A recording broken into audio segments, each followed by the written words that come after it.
والصلاة والسلام على سيد الأنبياء والمرسلين وعلى آله وأصحابه أجمعين أما بعد فقد قال الله تعالى في القرآن المجيد أعوذ بالله من الشيطان الرجيم بسم الله الرحمن الرحيم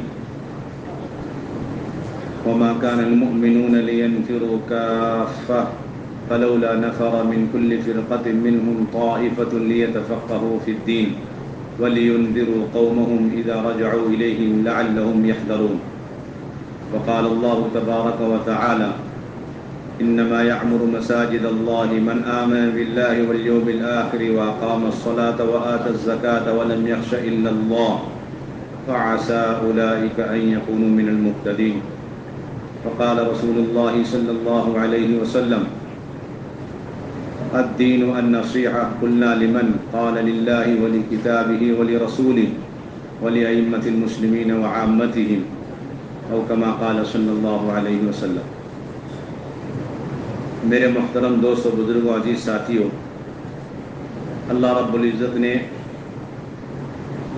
جس طریقے سے دنیا اور آخرت کی کامیابی کے لیے احکامات نازل فرمائے دین کی شکل میں، اسی طریقے سے اللہ رب العزت نے اس دین کی اور احکامات کو اور اس دین کو اپنی زندگی میں اور قیامت تک آنے والے انسانوں کی زندگی میں لانے کے لیے محنت بھی عطا فرمائے، اور اس محنت کا طریقہ بھی انبیاء علیہم الصلاۃ اور حضرات صحابہ رضی اللہ عنہم اجمعین کے ذریعے سے متعین کر کے ہمیں عطا فرمائے۔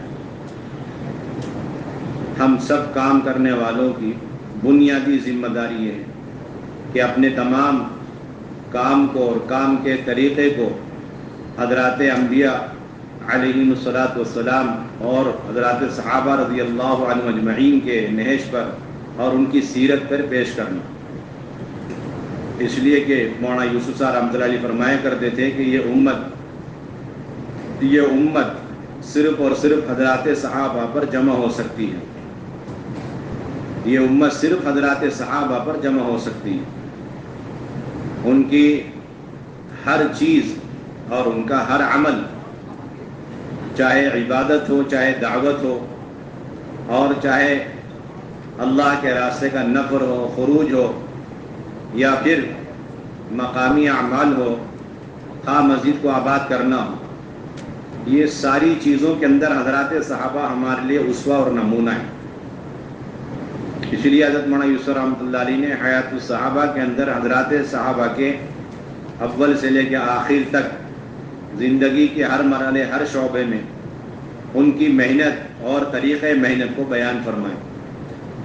اس میں کوئی شک نہیں، دو رائے نہیں کہ اللہ رب العزت نے قیامت تک آنے والے اس امت کی اور ہر طبقے کی، ہر فرد کی تعلیم کے لیے، تربیت کے لیے، تزکیے کے لیے اور قیامت تک آنے والے تمام تر فتنوں سے حفاظت کے لیے اللہ رب العزت نے مساجد کو متعین کر کے ہمیں عطا فرمایا۔ قیامت تک امت کے اوپر ایسے فتنے آئیں گے، جیسا کہ حدیث کے اندر ہے، جیسے لڑی کے ٹوٹ جانے پر موتیاں گرنے لگتی ہیں، یا چٹائی کی رسی ٹوٹنے پر تنکے بکھرنے لگتے ہیں تسلسل کے ساتھ، ایسے امت پر حالات آئیں گے، فتنے آئیں گے۔ لیکن اس کے ساتھ ساتھ علاج یہ بتایا کہ عموم کو لازم پکڑنا اور جماعت کے ساتھ چمٹ کر رہنا، اور پھر ان دونوں کو حاصل کرنا ہے تو اس کا واحد راستہ ہے مساجد کا اہتمام کرنا، اس لیے کہ مسجد کے اندر عموم کا بھی ملنا آسان ہے، اور مسجد کے اندر جماعت کے ساتھ چمٹ کر رہنا بھی آسان ہے۔ دو بنیادی ماحول ہیں، ایک انسانوں کے بگڑنے کا اور ایک انسانوں کے بننے کا۔ حضرت مولانا الیاس صاحب، حضرت مولانا یوسف صاحب رحمۃ اللہ علیہ دونوں ماحول کو سیرت کی روشنی میں بڑی قوت سے سمجھایا کرتے تھے۔ بگڑنے کا ماحول صرف اور صرف ایک ہے، وہ بازار کا ماحول، جو غفلت کا ماحول ہے، برائیوں کا ماحول ہے، منکرات کا ماحول ہے، وہ شیطان کا اڈا ہے، شیطان کا اڈا ہے۔ حضرت مولانا الیاس صاحب رحمۃ اللہ علیہ حضرت مولانا الیاس صاحب رحمۃ اللہ علیہ فرمایا کرتے تھے کہ تم بازار کے ماحول سے اور یہ جو پرانے کھنڈرات ہیں، قلعے ہیں، ان سے جب گزرا کرو تو قنوت نازلہ پڑھ لیا کرو، ورنہ تمہارے ایمان کے سلب ہونے کا خطرہ ہے۔ بڑے اہتمام سے حضرت مولانا علی میاں صاحب رحمۃ اللہ علیہ نے اس ملفوظ کو لکھا ہے۔ کسی نے آ کے کہا تھا کہ میں ان علاقوں سے گزرا تو کہنے لگے مجھے بتاتے تو میں ان کے شرور و فتن سے بچنے کی دعا بتلاتا کہ جب یہاں سے گزرا کرو، حالانکہ کوئی رہائش نہیں وہاں، خالی پڑے ہوئے ہیں، کھنڈر بن چکے، یعنی وہاں جتنے گناہ ہوئے ہیں اس کی نحوست ایسی ہے کہ 100 سال بعد بھی کوئی وہاں سے گزر رہا ہوگا تو اس کے ایمان کے سلب ہونے کا خطرہ ہے اگر وہ قنوت نازلہ پڑھے بغیر وہاں سے گزرے۔ کیوں؟ اس لیے کہ حدیث کے اندر اس کی مثال ملتی ہے۔ قوم سمود کی بستیوں سے آپ صلی اللہ علیہ وسلم جب گزرنے لگے تو آپ صلی اللہ علیہ وسلم نے فرمایا کہ روتے ہوئے گزرو، گھبراتے ہوئے گزرو، اور پھر یہاں قیام نہ کرو اور یہاں کا پانی بھی استعمال نہ کرو، حتیٰ کہ اگر تم نے یہاں کے کنووں کے پانی کو آٹے اور کھانے پینے میں استعمال کیا ہے اسے بھی جانوروں کو کھلا دو۔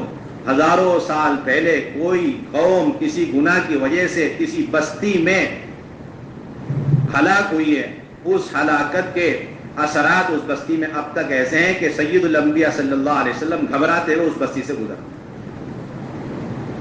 اس سے آپ اندازہ لگائیں کہ ان منکرات کے ماحول کے اثرات کتنے خطرناک ہیں۔ اسی لیے آپ صلی اللہ علیہ وسلم نے مسجدوں کو اس کے مقابلے میں امت کی تعلیم اور امت کی تربیت گاہ بنائے۔ اس لیے مولانا یوسف رحمۃ اللہ علیہ کے ملفوظ میں تو اس سے زیادہ سخت جملہ ملتا ہے کہ بازاری آدمی رنڈی عورت سے بدتر ہے۔ اس کی وجہ یہ ہے کہ جو آدمی بازار کا ہو کے رہ جاتا ہے اور اس کا مسجد سے 5 وقت کی نماز کی ادائیگی تک تعلق نہیں رہتا، ایسا آدمی شیطان کے جماعت میں شامل ہو کر وہاں سے بازار سے پوری دنیا کے اندر جو فواحش اور منکرات پھیلانے کی کوشش کی جاتی ہے اس جماعت میں وہ شامل ہو کر متعدی مرض بن جاتا ہے۔ زنا کا اثر اپنی ذات تک رہتا ہے، چوری کا اثر اپنی ذات تک رہتا ہے، لیکن جو بازاری آدمی بن جاتا ہے تو وہ سارے کبائر اور صغائر کے پورے عالم میں پھیلانے والی شیطان کی جماعت کا ایک فرد بن جاتا ہے۔ اس لیے فرمایا کہ بازاری آدمی وہ رنڈی عورت سے بدتر۔ اس لیے آپ صلی اللہ علیہ وسلم نے امت کو ہمیشہ بازار کے اور منکرات کے اڈوں سے نکالنے کی کوشش کی۔ مولانا یوسف رحمۃ اللہ علیہ تو یہاں تک فرماتے تھے کہ کوئی آدمی اگر کسی ایک دن بازار میں اپنی ضرورت حاجت کی وجہ، جبکہ وہ نمازی ہے، 5 وقت کا نماز کی پابندی کرتا ہے، مسجد سے اس کا تعلق، لیکن ایک دن بھی اگر بازار میں 6 گھنٹے گزار رہا تو اس کے ذمہ لازم ہے اسی دن وہ 6 گھنٹے مسجد کو دے دے تاکہ وہ یقین اور ایمان درست ہو جائے جو بازار کے ماحول میں رہنے کی وجہ سے، مجبوری کی وجہ سے وہاں رہا، لیکن وہاں رہنے کی وجہ سے ایمان خراب ہوا، یقین میں خرابی پیدا ہو تو اس کی اصلاح ہو، اس کے علاوہ اور کوئی راستہ نہیں۔ یہ تو سوال ہی نہیں ہے کہ 2.5 گھنٹے کیوں دینے، سوال ہی نہیں ہے 8 گھنٹے کیوں دینے۔ جب آپ صلی اللہ علیہ وسلم فجر سے لے کر مغرب تک تسلسل کے ساتھ ایمان کے حلقے، غیب کے حلقے، مغیبات کے تذکرے اپنی ذات سے خود فرما رہے ہیں حضرات صحابہ کو لے کر، تو ہماری کیا گنجائش رہ جاتی ہے؟ مسلم شریف کی روایت ہے کہ آپ صلی اللہ علیہ وسلم فجر کی نماز پڑھ کر کے منبر پہ تشریف فرما ہوئے اور پھر قیامت تک آنے والے فتنوں اور ان فتنوں کے علاج کے تذکرے آپ فرماتے رہے۔ حدیث کا حلقہ آپ نے لیا، غیب کا تذکرہ آپ فرما رہے، یہاں تک کہ ظہر کا وقت ہو گیا اور آپ صرف ظہر کی نماز ادا کرنے کے لیے نیچے تشریف لائے اور ادا کرتے پھر منبر پہ تشریف فرما ہوئے اور آپ نے دوبارہ حدیث بیان کرنی شروع کر دی اور قیامت تک آنے والے اس امت کے اوپر حالات اور پھر اس سے بچاؤ کے راستے، فتنوں سے بچنے کے اسباب وہ بیان کیے، یہاں تک کہ عصر کا وقت ہو گیا، عصر کی نماز ادا کرنے کے لیے آپ نیچے تشریف لائے اور ادا کرتے ہی آپ دوبارہ منبر پہ تشریف فرما ہوئے، پھر آپ نے حدیثیں بیان کرنی شروع فرمائی یہاں تک کہ مغرب کا وقت ہو گیا۔ مسلم شریف کی روایت، فجر سے لے کر کے مغرب تک آپ اپنی ذات سے غیب کے حلقے لے، قیامت تک آنے والے فتنے اور پھر ان سے حفاظت کے اسباب اور اعمال آپ اپنی امت کو تعلیم دے، اور اس کے ساتھ آپ نے پوری امت کو قیامت تک تعلیم دے دی کہ مساجد کے اندر کتنا وقت دینا چاہیے اور ان مساجد کے اندر بیٹھ کے کیا مذاکرے ہونے چاہیے۔ اس لیے مولانا یوسف رحمۃ اللہ علیہ کی بیان اور ملفوظ میں ملتا ہے کہ جو آدمی بازار سے آ کر مسجد میں نماز پڑھے، چاہے جتنا چاہے خضوع کے ساتھ نماز پڑھے، لیکن اس کے ساتھ ساتھ اگر ایمان کے حلقوں میں نہیں بیٹھا اور واپس چلے گیا، پہلے سے زیادہ اسباب کا یقین لے کر کے لوٹے گا، پہلے زیادہ اسباب کا یقین لے کر کے واپس لوٹے گا، اور پھر ایک وقت آئے گا کہ وہ اسی اسباب کے یقین کی وجہ سے اپنی نمازوں کو بگاڑے گا، اور پھر اتنی اس کی نماز بگڑے گی کہ یہ نماز اس کے لیے بد دعائیں دے۔ ہمارے اکثر فرماتے ہیں کہ ایک مسلمان کے معاش، ایک مسلمان کے اہل و عیال پر اس کی اس نماز کی بد دعا سب سے زیادہ لگا کرتی ہے جو اس نے اسباب کے یقین کی وجہ سے بگاڑا، کسی اور کی بد دعا نہیں لگتی۔ سب سے زیادہ اس کے ان بدعمالیوں کا اثر پڑتا ہے، اور برے اعمال کے اس کے اسباب پر لعنتیں ہوتی ہیں جسے اس نے اسباب کے یقین کی وجہ سے بگاڑا۔ اس لیے آپ صلی اللہ علیہ وسلم نے ہمیں دو بنیادی باتیں سکھلائی مسجدوں کی سطح پر۔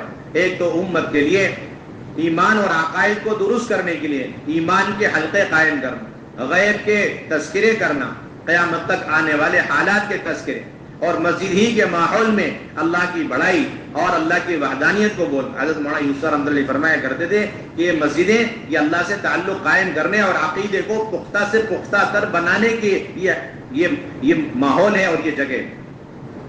مسجدوں میں بیٹھ کر اللہ کی بڑائی بولتے وقت کسی بڑے صدر کا تصور نہ آ جائے۔ اگر کسی صدر کا تصور آ گیا تو فرماتے تھے کہ پھر اس کے اور کتے اور مچھر کے درمیان فرق نہیں ہونا چاہیے، اگر ہو گیا تو تمہارے ایمان میں فرق آ گیا۔ اللہ کے مقابلے میں ساری مخلوق تمہیں برابر نظر آنی چاہیے۔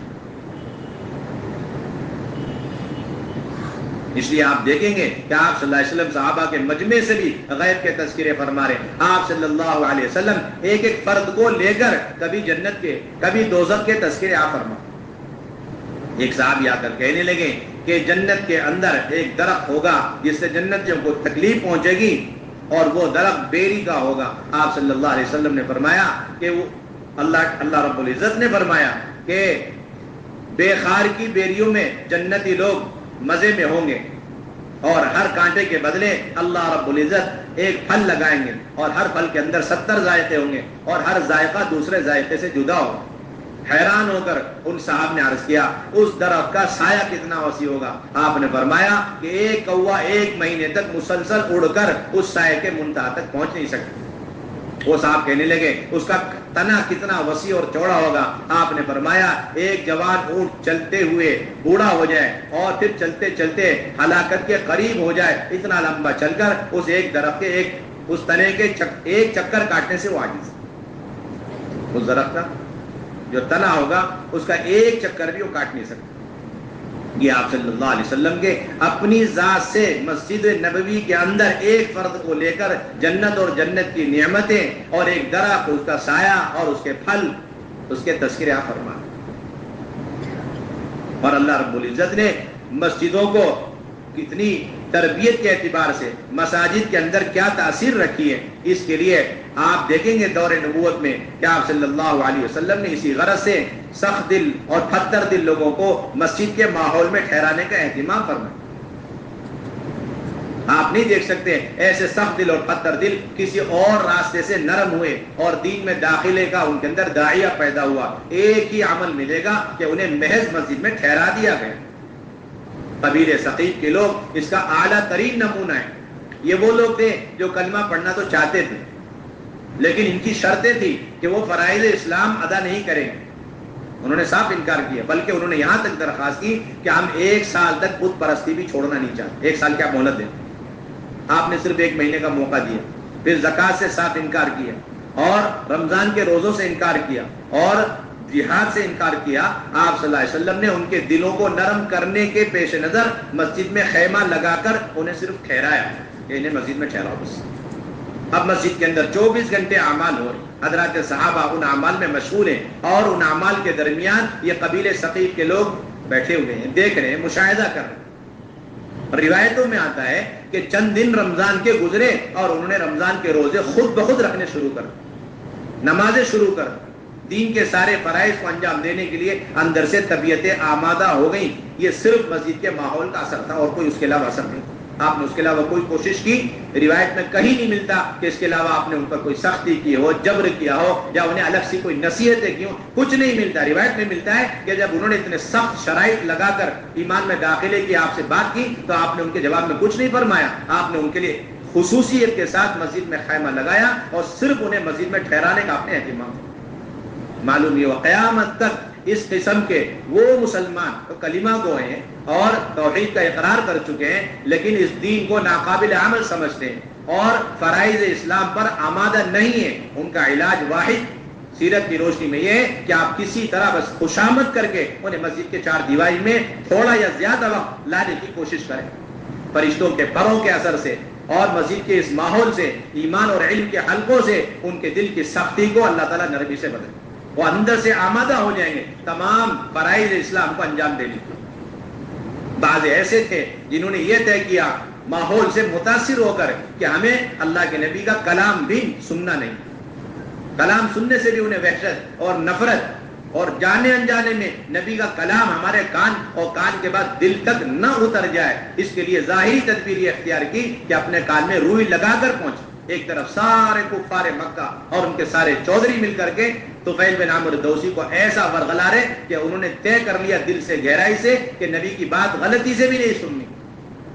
ایک طرف یہ ساری کوشش باہر کی، اور دوسری طرف جیسے وہ حرم شریف میں داخل ہوتے ہیں، اللہ کے نبی صلی اللہ علیہ وسلم کو حرم کے شریف کے اندر نماز کے اندر قرآن کی تلاوت کرتے ہوئے دیکھتے اور سنتے ہیں، ان کے دل میں یہ بات فوراً پیدا ہوتی کہ مجھے ان کی بات سننی چاہیے، اگر بات حق ہے تو اسے قبول کرنا چاہیے، اگر غلط ہے تو اس کو انکار کرتے ہیں۔ یہ داعیہ مسجد میں قدم رکھتے ان کے اندر پیدا ہوا ہے، وہاں ظاہری اور کوئی شکل نہیں، کوئی سبب نہیں۔ چنانچہ وہ اپنے کان سے روئی کو نکالتے ہیں، نبی کا کلام سنتے ہیں اور متاثر ہوتے ہیں، اور نبی کے پیچھے پیچھے جا کر پوچھتے ہیں کہ آپ کی یہ جو باتیں ہیں اس کے اندر داخل ہونا ہے، اسے مجھے اپنانا ہے، اس کے لیے مجھے کیا کرنا ہے؟ آپ نے فرمایا کلمہ پڑھو، اور وہیں کھڑے کھڑے ہو کلمہ لا الہ الا اللہ پڑھ کے دین میں داخل ہو، اور داعی بن کر گئے ہیں، اور 15 سال کی محنت کے نتیجے میں تقریباً 80 گھرانے ان کی برکت سے دین میں داخل ہوئے، جس میں امام المحدثین حضرت ابو ہریرہ رضی اللہ تعالی عنہ۔ ایسا آج بھی طبقہ موجود ہے جو علماء سے، دینداروں سے اور دین سے متنفر ہیں، وہ سننا تک نہیں چاہتے، دیکھنا بھی پسند نہیں کرتے۔ ان کا علاج بھی دور نبوت کے ذریعے ہمیں معلوم ہو گیا کہ انہیں صرف مسجد میں لانے کی دیر ہے، آپ مسجد میں لے آؤ، مسجد میں آنے جانے کا سلسلہ قائم کرو۔ مساجد کے تعلق کی وجہ سے، مساجد کے تعلق کی وجہ سے کس طرح باہر کے فتنوں سے حفاظت ہوتی ہے۔ آپ غور کریں گے، حضرت مولانا یوسف رحمۃ اللہ علیہ نے بڑا عجیب واقعہ آیت صاحبہ میں لکھا کہ ایک نوجوان دور فاروقی میں انتہائی مسجد سے تعلق والا، اور حضرت عمر کا بھی بڑا چہیتا، ہر وقت مسجد میں، اعمال میں، عبادت میں، صرف اپنے والدین کی خدمت کے لیے مسجد سے باہر نکلتا، راستے میں ایک بدکار عورت کا مکان اور گھر پڑتا تھا، اور وہ پوری کوشش کرتی تھی اس نوجوان کو گمراہ کرنے کی۔ ایک مرتبہ یہ نوجوان بہک گیا اور عورت آگے آگے اور یہ نوجوان پیچھے پیچھے، آپ اندازہ لگائیں کیسا زمانہ، اور یہ نوجوان کتنا بہترین نوجوان، مسجد سے ہر وقت تعلق رکھنے والا۔ صرف راستے چلتے وقت ایک بدکار عورت نے ذرا سی کوشش کر لی اور یہ نوجوان ہدایت سے گمراہی کی طرف چل پڑا، یہاں تک کہ گھر میں داخل ہو گئی عورت اور یہ نوجوان گھر میں پیچھے پیچھے داخل ہو گیا۔ داخل ہوتے اس نوجوان کو ایک آیت یاد ہے، ان الذين اتقوا اذا مسهم طائف من الشيطان تذكروا فاذا هم مبصرون۔ اس آیت کی یاد آنے کی دیری اور وہ نوجوان بے ہوش ہو کے گر گئے، وہ خاتون گھبرا گئی، اپنے خادمہ کو لگا کر اس نوجوان کو سہارا دے کے رات کی اندھیری میں اس کے گھر کے دروازے پہ چھوڑ کے واپس آئے۔ گھر والے سارے پریشان کہ نوجوان کہاں ہے، تلاش کرنے کے لیے گھر کا دروازہ جب کھولا تو دیکھا وہ دروازے پہ رہے، لے کر اندر گئے۔ تھوڑی دیر کے بعد ہوش آیا، پوچھا کیا گزری، اس نے سارا واقعہ سنایا۔ باپ نے پوچھا کہ کون سی آیت یاد آئی، اس نے وہی آیت دہرائی، ان الذين اتقوا اذا مسهم طائف من الشيطان تذكروا فاذا هم مبصرون۔ اس آیت کے پڑھتے ہی وہ نوجوان بے ہوش ہوا، اس مرتبہ ایسا بے ہوش ہوا کہ اسی میں اس کی روح پرواز کر گئی۔ رات کا وقت تھا، رات ہی میں گھر والوں نے اسے غسل دیا، کفن دیا، نماز جنازہ پڑھ کر اسے دفنا کر واپس آئے۔ صبح عمر فاروق رضی اللہ تعالیٰ عنہ کو اس کی خبر ہوئی تو وہ اپنے ساتھیوں کے ساتھ اس کے قبر پہ تشریف لے گئے اور قبر کے پاس کھڑے ہو کر کے انہوں نے فرمایا وَلِمَنْ خَافَ مَقَامَ رَبِّهِ جَنَّتَانِ، کہ جن لوگوں کو اللہ کے دربار اور اللہ کے حضور میں پیشی کا ہر وقت خوف اور ڈر رہا کرتا ہے، ایسے لوگوں کے لیے اللہ کے یہاں 2 جنتوں کا وعدہ ہے۔ یہ حضرت عمر فاروق رضی اللہ تعالیٰ عنہ اس کے قبر کے پاس کھڑے ہو کر کے یہ آیت پڑھ رہے ہیں، اور قبر کے اندر سے آواز آ رہی امیر المومنین اللہ رب العزت نے وہ دونوں جنتیں مجھے عطا فرمائیں، امیر المومنین اللہ نے وہ دونوں جنتیں مجھے عطا فرمائیں۔ آپ اس سے اندازہ لگائیں کہ ایسے خیر القرون کا زمانہ اور خصوصاً فاروقی دور، اور ایسا نوجوان جو ہر وقت مسجد میں رہنے والا، اگر وہ تھوڑی دیر کے لیے باہر جانے پر اسے شیطان خواتین کے ذریعے سے بہکا سکتا ہے، تو پھر اس شخص کے گمراہی کا کیا ٹھکانہ جس کا مسجد سے کوئی تعلق نہیں۔ اور اس سے دوسری بھی رہبری مل گئی کہ ایسا آدمی اگر گمراہی کی طرف چل پڑتا ہے تو اس کی حفاظت تحفظ کے لیے کوئی اور راستہ نہیں سوائے مسجد کے اعمال، تو اس کا مسجد سے تعلق کی وجہ سے اللہ رب العزت نے اس کے اس فتنے سے حفاظت کا راستہ بنا، قیامت تک کے لیے راستہ دے دیا گیا اس امت کے ہر طرح کے فتنوں سے حفاظت کر۔ اس لیے حضرات صحابہ رضی اللہ عنہم اجمعین ساری کوشش اس بات کی کرتے تھے کہ انہیں مسجد کے ماحول میں ایک ایک کو لے کر کے آئے۔ سارے صحابہ کے گشتوں کا یہ خلاصہ ملتا ہے۔ حضرت عمر رضی اللہ تعالی عنہ، حضرت عمر رضی اللہ تعالی عنہ کے بارے میں حضرت مولانا یوسف صاحب رحمۃ اللہ علیہ نے بڑے اہتمام سے لکھا ہے کہ جس طرح دن میں گشت اور ملاقاتیں صحابہ کیا کرتے تھے، رات کے وقت میں بھی کرتے تھے، اور رات کے وقت میں ایسے ایسے جگہوں میں چلے جاتے تھے جو دن میں نظر نہیں آتے، برائیوں کے اڈوں میں، شراب خانوں میں۔ عمر فاروق رضی اللہ تعالیٰ عنہ رات کے وقت میں آبادی کے عمل خود باہر نکل کے کیا کرتے، خود باہر نکل کے اپنے خادم کے ساتھ رات کے وقت نکل گئے۔ ایک روایت میں کہ ساتھ میں حضرت عبد الرحمن بن عوف، دیکھا کہ ایک بڈھا ہے، اس کو ایک باندھی شراب پلا رہا۔ حضرت عمر رضی اللہ تعالیٰ نے سلام نہیں کیا، اور حضرت عمر رضی اللہ تعالیٰ نے اجازت نہیں لی، اور حضرت عمر رضی اللہ تعالیٰ دروازے سے نہیں بلکہ پچھواڑے سے اندر داخل ہو۔ اس بڑے میاں نے، حضرت عمر نے فرمایا کہ تم اللہ کی نافرمانی کر رہے، حکم توڑ رہے۔ اس بڑے میاں نے کہا آپ نے 4 حکم توڑا، 4 برے کام آپ کر رہے، بنا اجازت کے آئے، سلام کے بغیر آئے، اور سامنے سے آنے کے بجائے پچھواڑے سے آئے، اور اس کے علاوہ ایک مسلمان کے عیب کی آپ جو ہے تجسس کرتے۔ یہ سنتے ہی واپس آئے، یہ سنتے ہی واپس۔ لمبا وقت گزرا، بڑے میاں اندر آئے، مشورے میں بیٹھے، مجلس میں بیٹھے۔ جب تخلیہ ہوا تو حضرت عمر رضی اللہ تعالیٰ نے اس کو قریب بلا کر کے یہ کہا کہ میں نے تمہارا کبھی کسی سے کوئی ذکر نہیں کیا۔ تو وہ بڑے میاں نے کہا کہ میں نے بھی اس کے بعد سے کبھی شراب پہ ہاتھ نہیں لگایا۔ یہ عمر رضی اللہ تعالیٰ عنہ کا رات کے وقت میں اپنے خلافت کے زمانے میں گشت کرنا، یہ اصل سنتیں ہیں۔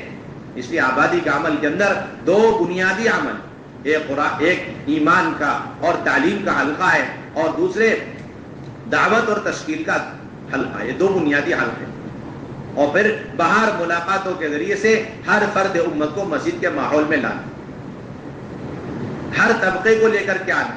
اور یہ محنت دن میں بھی ہے اور یہ محنت رات میں بھی ہے، اس کا کوئی وقت مقرر نہیں ہے۔ جسمانی علاج کے لیے ڈسپنسریاں اور ہسپتال 24 گھنٹے کھلے ہوئے، نہ جانے کس کو کب کسی قسم کی ایمرجنسی پیش آ جائے، اس کے لیے دواخانے، ہسپتال کھلے ہوئے ہیں، لیکن ہر آن ہر لمحے شیطان کی طرف سے امت کے ایمان اور عقائد اور ان کے اعمال پر ڈاکے ڈالے جا رہے، اور ان کی روحانی اعتبار سے حالت بگڑتی جا رہی، لیکن ان کی تربیت کے لیے یہ روحانی ہسپتال یعنی یہ مساجد یہ بند پڑے ہوئے۔ اس سے بڑا خسارہ اور کچھ نہیں۔ یہ اس امت کے لیے بہت بڑا حادثہ اور عالمیہ ہے کہ اس امت کے تمام افراد نے، خواص نے اور عوام نے اور علماء نے یہ سمجھ لیا کہ یہ مسجدیں صرف اور صرف 5 وقت کی نماز کی ادائیگی کے لیے۔ یہ سب سے بڑا دھوکہ ہے، اس دھوکے سے اس امت کو نکالنا اس کام کا بنیادی مقصد۔ یہ مسجدیں صرف 5 وقت کی نماز کے لیے ہرگز نہیں ہے، بلکہ مساجد بقول حضرت مولانا یوسف صاحب رحمۃ اللہ علیہ کے کہ 2 بنیادی مسجدیں وجود میں آئی اس امت کے اندر، 2 بنیادی مسجدیں وجود میں آئی اس روئے زمین پر، ایک بیت اللہ شریف اور دوسرا مسجد النبوی، اور دونوں کا خلاصہ کیا ہے؟ فرماتے تھے کہ اللہ کی عبادت کے ذریعے اللہ کے خزانے سے لینے کا مرکز حرم محترم اور بیت اللہ شریف، عبادات کے ذریعے سے اللہ کے خزانے سے لینے کا مرکز وہ بیت اللہ شریف حرم محترم، اور اس کو دعوت کے راستے سے متعدی بنا کر پورے عالم میں اس بات کو پھیلانے کا مرکز مسجد النبوی۔ یہ ان دونوں مراکز کی بنیادی وجہ، ان کے وجود میں آنے کا بنیادی سبب۔ اس لیے حضرت مولانا یوسف رحمۃ اللہ علیہ نے بڑی تفصیل سے مسجد کے اندر حضرات صحابہ کیا کیا اعمال کیا کرتے تھے اس کا ذکر حیات صحابہ میں کیا. اس لیے ہماری بہت بنیادی ذمہ داری اس بات کا یقین کامل اور اس بات کا پورا انشراح ہو. بلکہ حضرت مولانا یوسف فرمایا کرتے تھے کہ حضور اکرم صلی اللہ علیہ وسلم اس امت کو ملک مال حکومت کے حوالے کر کے نہیں گئے بلکہ اس امت کو مسجد اور اعمال مسجد کے حوالے کر کے گئے. اور بہت قوت سے یہ بات فرمایا کرتے تھے کہ ہم یہ چاہتے ہیں دوبارہ ان مسجدوں کے اندر وہ مشورے اور وہ علم کے ایمان کے ذکر کے حلقے اور پھر وہ جماعت بندیاں اور پورے عالم کے اندر دین پھیلانے کے مشورے اور وہ چہل پہل اور وہ کارگزاریاں روانگیاں شروع ہو جائیں جو دور نبوت میں مسجد النبوی کے اندر ہوا کرتے تھے. بار بار مولانا یوسف علی اپنے بیانات کے اندر اس کا تذکرہ فرماتے. ہم چاہتے ہیں کہ دوبارہ ان مسجدوں کے اندر وہ سارے اعمال دعوت زندہ ہو جو حضور اکرم صلی اللہ علیہ وسلم کے زمانے میں اور دور صحابہ کے اندر. اس لیے کہ مساجد ہی اصل امت کی تعلیم کا تربیت کا اور ان کے عقیدے کے درستگی کا بنیادی معیار. یہ بات تو حضرات صحابہ اچھی طریقے سے سمجھ چکے تھے. اس لیے حضرات صحابہ الگ الگ مسلمانوں کے حالات کو معلوم نہیں کرتے تھے بلکہ کسی علاقے کے مسلمانوں کے عقیدوں اور ان کے معاملات اور معاشرہ اور ان کی عبادت اور ان کی سنتوں کو اور ان کے پورے دین کو ٹٹولنا سمجھنا چاہتے پرکھنا چاہتے تو ایک ہی سوال کرتے مسجد کا کیا حال. عمر رضی اللہ تعالیٰ عنہ نے ملک شام پہنچ کر ابن معاویہ کندی سے بس ایک ہی سوال کہ تمہاری مسجدوں کا کیا حال. ہرگز نماز کے بارے میں سوال کرنا مقصود نہیں تھا. خیر القرون کا زمانہ منافق کی ہمت نہیں مجال نہیں کہ وہ با جماعت نماز کو چھوڑ کے پیچھے رہے. اس لیے حضرت عمر نے خود اس کی وضاحت کی کہ میرا خیال یہ ہے کہ لوگ نماز پڑھنے آتے ہوں گے, نماز سے کوئی انکار نہیں کوئی اشکال نہیں. آج 5 وقت کی نماز ہی پر سب مطمئن ہیں اور حضرات صحابہ صرف اور صرف 5 وقت کی نماز سے مساجد کے بھرنے پر وہ غمگین رہتے. آج کے مسلمان اور کام کرنے والے مسجدیں 100% 5 وقت کی نمازوں سے مصلیوں سے بھری ہوئی ہے, اسی سے اور حضرات صحابہ 5 وقت نماز میں مساجد کے بھر جانے سے کبھی مطمئن نہیں, ہمیشہ غمگین اور پریشان. اور انہوں نے یہ کہا کہ لوگ آتے ہوں گے نماز ضرور پڑھتے ہوں گے لیکن نماز پڑھنے کے بعد اگر اپنی جان پہچان کے لوگ ہوتے تو ان کے ساتھ بیٹھا کرتے ورنہ اٹھ کر کے چلے جاتے. ابن معاویہ کندی رحمۃ اللہ علیہ نے فرمایا کہ نہیں امیر المومنین, ہماری ان مساجد کے اندر بے شمار حلقے لگتے ہیں جس کے اندر یہ آنے والے نمازی اہتمام کے ساتھ بیٹھتے. یہ سن کر حضرت عمر رضی اللہ تعالیٰ عنہ نے فرمایا کہ تم لوگ خیر پر رہو گے جب تک تمہاری مساجد کے اندر یہ سلسلے اس لیے ہماری پہلی اور بنیادی ذمہ داری اپنی مساجد کو مسجد النبوی کے طرز پر لانا ہے. بقول مولانا الیاس رحمۃ اللہ علیہ کے مسجد النبوی بمنزل ماں کے ہے. دنیا بھر کی قیامت تک کی ساری مسجدیں یہ بمنزل بیٹیوں کے, اور اس کام کا بنیادی مقصد ان تمام مساجد کو اعمال کے اعتبار سے مسجد النبوی کے نقشے پر لانا. اس کے علاوہ ہمارا اور کوئی مقصد ہر فرد امت کا تعلق مسجد سے اور مسجد کے اعمال سے براہ راست قائم ہو. اور پھر 2 اعتبار سے مسجد سے ہمیں فائدہ اٹھانا ہے, ایک اپنے ایمان اور عقیدوں کے اعتبار سے اور دوسرے مسائل کے اعتبار سے. اس لیے گشت کر کے محنت کر کے ملاقاتیں کر کے جب مسجد میں لایا جائے تو انہیں غسلہ کر کے اور ضرورت پڑے وضو کرا کر کے اور پھر ضرورت پڑے کپڑے بدلوا کر اہتمام کے ساتھ نماز ادا کروانا, یہ فرائض کو زندہ کرنے کی محنت ہے.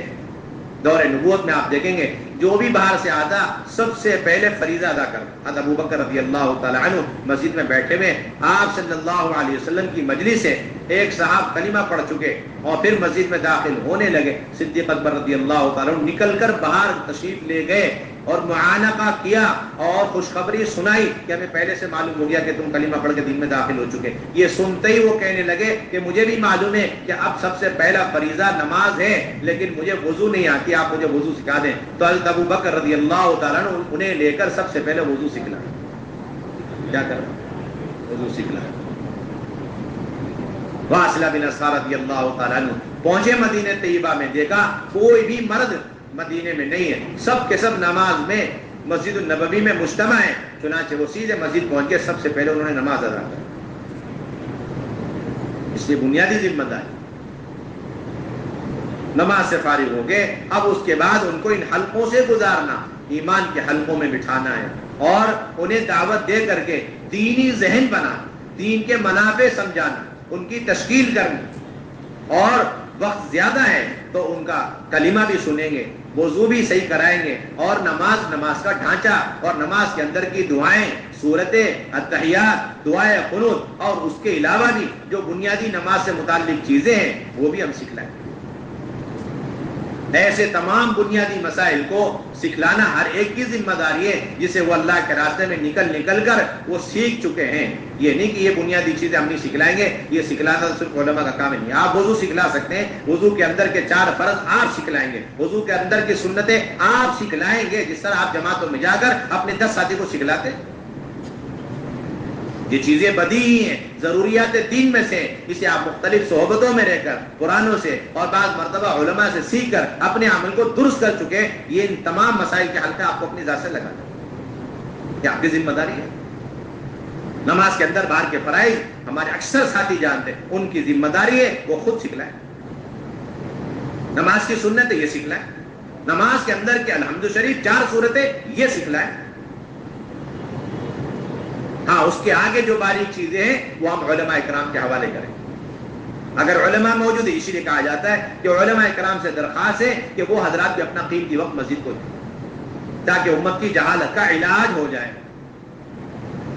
ہم جتنی چاہیں دوسرے طریقوں سے امت کی تعلیم کا اہتمام اور انتظام کرتے رہیں، ان تعلیمات کا اور ان کی افادیت کا ہمیں پورا اقرار ہے، کہیں سے کہیں تک کوئی انکار نہیں، لیکن اس کے ساتھ ساتھ اس بات سے بھی ہمیں انکار نہیں ہے، کلی طور پر اعتراف ہے، یہ سارا تعلیمی نظام، اس کے فوائد یہ محدود ہیں، امت کے مخصوص طبقے تک اس کا فائدہ پہنچتا ہے، ورنہ امت کا 90-95% ہماری اس تعلیمی نظام کے ذریعے علم حاصل کرنے سے محروم۔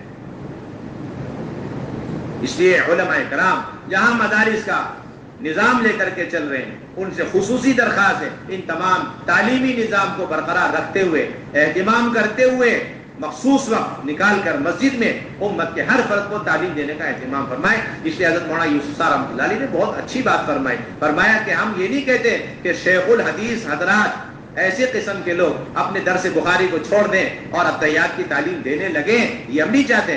ہم یہ چاہتے ہیں کہ جس طرح بخاری کے درس کی اہمیت ہمارے دلوں کے اندر ہے، اس سے کم اہمیت اتحیات کی تعلیم کی مسجد کی سطح پر نہیں ہونی چاہیے۔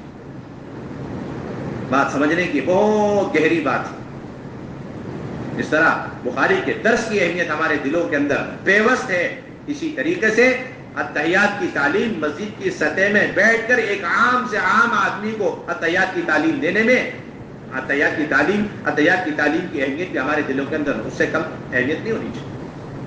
کیونکہ اللہ کے نبی صلی اللہ علیہ وسلم کی سیرت اور زندگی ہے کہ آپ منبر پہ تشریف فرما ہو کر کے ایک اتحیات کی تعلیم دے رہے ہیں۔ موطا امام مالک کی روایت ہے کہ حضرت عمر رضی اللہ تعالیٰ عنہ منبر پہ تشریف فرما ہو کر ایک ایک کو اتحیات کی تعلیم دے رہے ہیں۔ دیکھو کیا کریں، اتحیات کی تعلیم دے رہے ہیں۔ اس لیے اس کام کا بنیادی مقصد کہ ہر مسجد مدرسہ بنے اور ہر عالم معلم بنے۔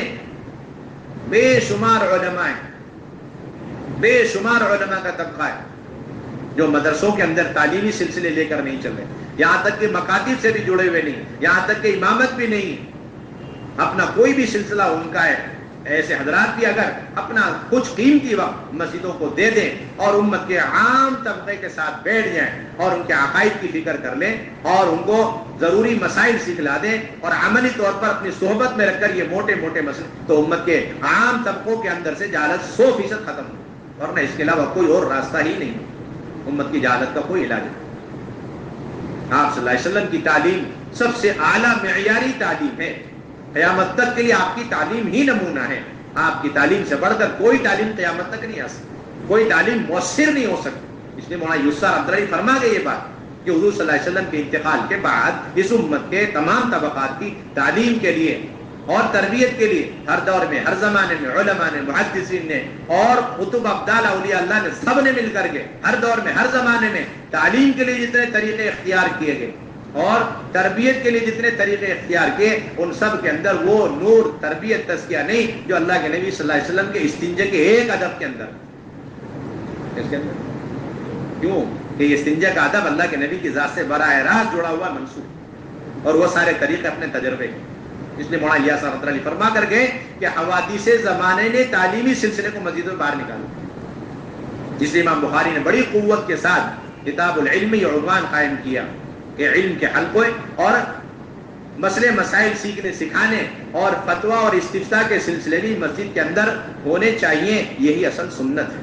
باب ذکر العلم والفتیہ فی المسجد. اس لیے مسجد کے اندر یہ بنیادی ہماری ذمہ داری ہے اور ہر ایک سے اس کی درخواست کہ اپنی صحبت میں رکھ کر بغیر کتاب کے بغیر نصاب کے محض عملی طور پر امت کو تعلیم دیں. جیسے آپ صلی اللہ علیہ وسلم کا مستقل معمول تھا. کوئی کسی بھی وقت آ جاتا اور کوئی بھی بنیادی اسے مسائل سیکھنا ہوتی, کوئی بھی طبقے سے اس کا تعلق ہو, اللہ کے نبی اپنی صحبت میں براہ راست اسے تعلیم دے. ایک بکری چرانے والا, اونٹ چرانے والا, چرواہا, وہ بھی اپنا حصہ علم کا مسجد سے آ کر روزانہ لے لیا کرتا تھا. مسجد میں آ کر علم سیکھنے میں چرواہے کی ذمہ داری, چرانے کی ذمہ داری مانع اور رکاوٹ نہیں بنتی. اب عقبہ بن عامر رضی اللہ تعالیٰ عنہ مسجد پہنچ گئے, اپنے اونٹوں کو جلدی سے باڑ میں باندھ کر کے اور پہنچے تو دیکھا کہ اللہ کے نبی صلی اللہ علیہ وسلم حدیث بیان فرما. حضرت عمر نے فرمایا کہ تمہارے آنے سے پہلے اللہ کے نبی صلی اللہ علیہ وسلم نے ایک اور حدیث ہمیں سنائی, بڑی قیمتی حدیث. وہ یہ کہ جو آدمی وضو کرے اچھی طریقے سے اور اس کے بعد اشہد ان لا الہ الا اللہ وان محمد عبدہ ورسولہ پڑھ لے تو اللہ رب العزت کی طرف سے اسے اختیار دیا جاتا ہے کہ جنت کے 8 دروازوں میں جس دروازے چاہے داخل ہو جائے. ایک چرواہے کی برکت سے یہ دعا پوری امت کو قیامت تک کے لیے ملتی. اور مسلم شریف کے روایت کی شکل میں آتا, مسلم شریف کے اندر روایت کی شکل میں چیزا.